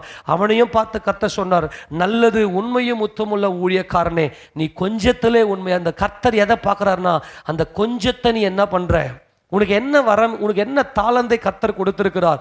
ஆண்டவரே, நான் பெரிய அளவில் எனக்கு பிரசங்கம்லாம் பண்ண தெரியாது, பெரிய அளவில் எனக்கு பைபிள் ஸ்டடிலாம் கிடையாது, நல்லா ஆரம்ப நாட்களில் நடுநடுங்குவேன். பாஸ்டர் மீட்டிங்லாம் கூப்பிட்டாங்கன்னா போக மாட்டேன். ஏன்னா பாஸ்டர்ங்கன்னா கேள்விகளை கேட்டாங்கன்னா எனக்கு பைபிள் காலேஜில் நான் போனது இல்லையே அப்படின்னு உள்ளுக்குள்ளேயே ஒரு பயம் இருக்கும், நடுக்கம் இருக்கும் எனக்கு. அந்த கொஞ்சம் இருந்துச்சு. கர்த்தர் என்னை அழைச்சிருக்கிறார், அவரை நடத்துவார். கர்த்தருடைய பெரிதான கிருபையில் அவரே எனக்கு தஞ்சமாகி அவரே எனக்கு வேதத்தை சொல்லிக் கொடுத்து இதுவரைக்கும் நடத்தி கொண்டு வருகிறார். அந்த வசனத்தை வாசித்து முடிக்கலாம். திருப்பிக் கொள்ளுங்க. மத்தேயு சுவிசேஷ புத்தகம் 25வது அதிகாரத்தில் அங்கே சொல்லும்போது 21ஆம் வசனத்தை வாசிங்க பார்க்கலாம். அவனுடைய எஜமான், யாரு? 5 தாலந்தை வாங்கினவன். அவனுடைய எஜமான் அவனை நோக்கி, நல்லது உத்தமமும் உண்மையும் உள்ள ஊழியக்காரனே, கொஞ்சத்திலே உண்மையா இருந்தாய். எதுல உண்மையா இருந்தாய்? கொஞ்சத்துல. உனக்கு என்ன கொடுக்கப்பட்டிருக்குதோ அதுல நீ உண்மையா இருந்தாய். உனக்கு என்ன சபையில் நீ ஏதோ ஒன்று செயல்படுவ. இது பாருங்க, மற்றவங்கள பார்த்தெல்லாம் அவங்கள மாதிரி நானும் ஆக போறேன் தயவு செய்து செயல்படாதீங்க. உனக்குள்ள என்ன இருக்கிறது, உனக்குள்ள ஏதோ ஒரு செயல்பாடுகளை கர்த்தருக்கு கொடுத்திருப்பார். அந்த கொஞ்சத்தை நான் சபையில் ஒரு அங்கமாக இருக்கிற நிறைய பேர் இன்னைக்கு ஊழியம் செய்யறேன்னு சொல்லிட்டு வெளியே போயிட்டு தாறுமாறா மாட்டிக்காதீங்க. நீ சபையில் இருப்பதே ஊழியத்துக்காகத்தான். ஆமேனா? சபையில் உன்னை குறித்து கர்த்தருக்கு ஒரு நோக்கம் இருக்கிறது. ஏன்னா எனக்கு பெருசாக எதுவுமே இல்லையே. நம்ம நிறைய பேர் நினைக்கிறாங்கன்னா பிரசங்கம் பண்ணுறது தான் ஊழியம் நினைக்கிறாங்க. இப்போ நான் பிரசங்கம் பண்ணுறேன்னு வச்சுங்களேன், இதுதான் ஊழியன்னா பெருக்கிறது யாரு, பாய் போகிறது யாரு, சாப்பாடு செய்கிறது யாரு, அப்புறமா இது பேண்ட் அடிக்கிறது யாரு, அப்புறமா இன்னும் இருக்கிற இதெல்லாம் யார் பண்ணுறது? இந்த நல்லா கவனிங்க, இந்த ஒரு ஊழியன் பூர்ணமாய் நிறைவேறுவதற்கு, கர்த்தருடைய வார்த்தை பூர்ணமாய் நிறைவேறுவதற்கு எல்லாரையும் ஒவ்வொருத்தரையும் ஒவ்வொரு பங்காக கர்த்தர் பயன்படுத்துகிறார். அதனால கர்த்தர் உனக்கு கொடுத்துருக்கிற அந்த கொஞ்சத்தை அப்படியே நில்லு பிடிச்சிக்க. என் கர்த்தர் எனக்கு கொஞ்சம் கொடுத்திருக்கிறார், கொஞ்சம் பலன் கொடுத்திருக்கிறார். சபையில் நான் செயல்படுவதற்கு கொஞ்சம் வரம் கொடுத்திருக்கிறார். எனக்கு இந்த வரம் போதும். இந்த 2 பேரும் 5 தாலந்தை வாங்கினவனும் 2 தாலந்தை வாங்கின இந்த 2 பேருமே அந்த என் கர்த்தர் என்னை நினைத்ததற்கு எம்மாத்திரம். இது அவர் பார்வைக்கு கொஞ்சம். அவர் இதைவிட பயங்கரமாக என்னை பயன்படுத்த வல்லமை உடையவர். இதைவிட பயங்கரமான வரங்களை கொடுத்து என்னை பயன்படுத்த வல்லமை உடையவர். ஆண்டவரே, உமது அடியனுடைய வீட்டை குறித்து சொல்வதற்கு நான் எம்மாத்திரம் இது கொஞ்சம். ஆண்டவரே, உம்முடைய பார்வையில் எவ்வளோ பெரிய தேவன், இதை காட்டிலும் பயங்கரமாய் செய்ய வல்லமை உடையவர். ஏனென்றால் நான் கொஞ்சமா இருக்கிறேன், நான் கொஞ்சம். ஆண்டவரே, அப்போ அவங்கள பார்த்து சொல்றாரு, கொஞ்சத்திலே நீ உண்மையா இருந்தாய், அநேகத்தின் மேல் உன்னை அதிகாரியாக வைப்பேன். ஹல்லேலூயா. எங்கெல்லாம் கொஞ்சம் இருக்கிறதோ அங்கெல்லாம் அவர் தஞ்சமாக வந்து நம்மை உயர்த்துகிற தேவன். ஆமென். நிச்சயமாய் உன்னை உயர்த்துவார். அவர் உன்னை கைவிட மாட்டார். அவர் நடத்தி கொண்டு வருகிற பாதையில கிட்ட இருக்கிறீங்க, கிட்ட வந்துட்டீங்க. உன்னை உயர்த்துவதற்கு ரூத்தே, உனக்கு நிறைவான பலனை கொடுக்கிற நேரம் வந்து விட்டது. நீ வந்தது கொஞ்ச நேரம் என்பதை ஊரார் உன் தேசத்தார்லாம் அது கொஞ்சையான உன்னை பரியாசம் பண்ண போய் அந்த காலமெல்லாம் முடிஞ்சு போய் கர்த்தருடைய பார்வையில் இந்த போவாசுடைய வேலைக்காரர்கள் உன்னை பார்த்து இவள் கொஞ்ச நேரம் தான் ஆகிறது என்று நீ நீ நீ எவ்வளவு தியாகம் செய்தாயோ, எவ்வளவு உடைக்கப்பட்டையோ, அந்த உடைக்கப்பட்ட அந்த கண்ணீரை எல்லாம் கணக்கில் வைக்கிற அந்த கொஞ்ச நேரம், அந்த கொஞ்சம் கர்த்தர் இங்கே பார்க்கிறார். நீ தாளந்தை 5 தாளந்தை 5 தாளந்தாக கொண்டு வந்தாய், 2 தாளந்தை 2 தாளந்தாக கொண்டு வந்தாய், இன்னொரு 2 தாளந்தாக கொண்டு வந்தாய். அந்த கொஞ்சத்தை கர்த்தர் பார்க்கிறார். உனக்கு இருக்கிற கொஞ்சம் வெள்ளை கர்த்தர் பார்க்கிறார். உனக்கு என்ன கொடுக்கப்பட்டுகிறது? சபை இயங்குவதற்கு நீ ஏதோ ஒன்று கர்த்தர் உன்னை பயன்படுத்துற, அதை மட்டும் நீ செஞ்சுட்டு கர்த்தர்கிட்ட நில்லுங்க. கர்த்தர் உன்னை பார்த்து சொல்லுவாரு, உனக்கு இருந்த இந்த கொஞ்சம் பலம் நல்லா கவனிங்க. அதுதான் வரங்களை குறித்து நான் நிறைய பேர் பேசியிருக்கிறேன். பகிர்ந்து கொடுக்கிறவன் சமமா பகிர்ந்து கொடு. அதே மாதிரி கொடுக்கிறவன் உற்சாகமாய் கொடு. அப்புறம் பாட்டு பாடுறவன் நல்லா ஒருமனப்பட்டு சங்கீதம் பாடு. அப்புறம் இதெல்லாம் நிறைய வரங்களை குறித்து நம்ம நிறைய முறை பார்த்துருக்கிறோம். உனக்கு என்ன இருக்குதோ அதை அமைதியாக வச்சுட்டு சமாதானமாய் ஐக்கியப்பட்டு கர்த்தர் சமூகத்தில் நிற்பேன்னா கர்த்தர் உன்னை உயர்த்த வல்லமை உடையவராக இருக்கிறார். அதே போல 2 தாலந்தை பெற்றுக்கொண்டு வேற 2 தாலந்தை சம்பாதித்தவனை பார்த்து கர்த்தர் சொல்லி 23ஆம் வசனத்தில் வாசிக்கலாம். அவனுடைய எஜமான் அவனை நோக்கி, நல்லது உத்தமமும் உண்மையும் உள்ள ஊழியக்காரனே, கொஞ்சத்திலே உண்மையாயிருந்தாய், அநேகத்தின் மேல் உன்னை அதிகாரியாக வைப்பேன், உன் எஜமான சந்தோஷத்துக்குள் பிரவேசி என்றார். ஆமேன் சொல்லுங்க பார்க்கலாம். உன்னை அவர் கைவிட மாட்டார். ஆமேன். ஏனென்றால் கர்த்தர் உன்னை தெரிந்து கொண்ட ஸ்தானம் உன் கொஞ்சம். அவர் உன்னை அநேகத்தின் மேல் அதிகாரியாக வைப்பதற்காக, அநேகத்தின் மேல் உன்னை உயர்த்துவதற்காக கர்த்தர் உன்னை தெரிந்து கொண்டிருக்கிறார். இந்த எழுத்தின்படியே உபதேசத்தின்படியே இந்த அநேகத்தின் மேல் அல்ல, அவருடைய திட்டத்தின்படியே உன்னை மனவாட்டியாக ரூத்துடைய இந்த கொஞ்ச நேரத்தை பார்த்து போவாசுக்கு மனைவியாக உயர்த்தி வைத்த அந்த உயர்வை அவருக்கு மனவாட்டியாக நமக்கு கொடுக்கப்பட்ட அந்த கொஞ்சத்தை அவர் கையில கொடுத்து நீர் தஞ்சமாக இருக்கிறீர் என்று சொல்லும்போது அவர் நம்மை உயர்த்தி வைக்க வல்லமை உடையவராக இருக்கிறார். ஆமேனா. எதுலெல்லாம் நீ கொஞ்சம்னு நீ நினைக்கிறியோ அங்கெல்லாம் நீரே என் தஞ்சம்னு சொல்லி நீ ஒப்பு கொடுத்தனா அவர் உன்னை ஒருபோதும் கைவிட மாட்டார். எந்த நேரத்தில் கைவிட மாட்டார். அவர் உன் கையை பிடித்திருக்கிறார். எல்லாரும் முழங்கால் படியிட்டு, அன்புள்ள ஆண்டவரே, நாங்கள் உம்மை ஸ்தோத்திரிக்கிறோம் ஐயா, கொஞ்சத்திலே உண்மையாக இருக்கும்படியா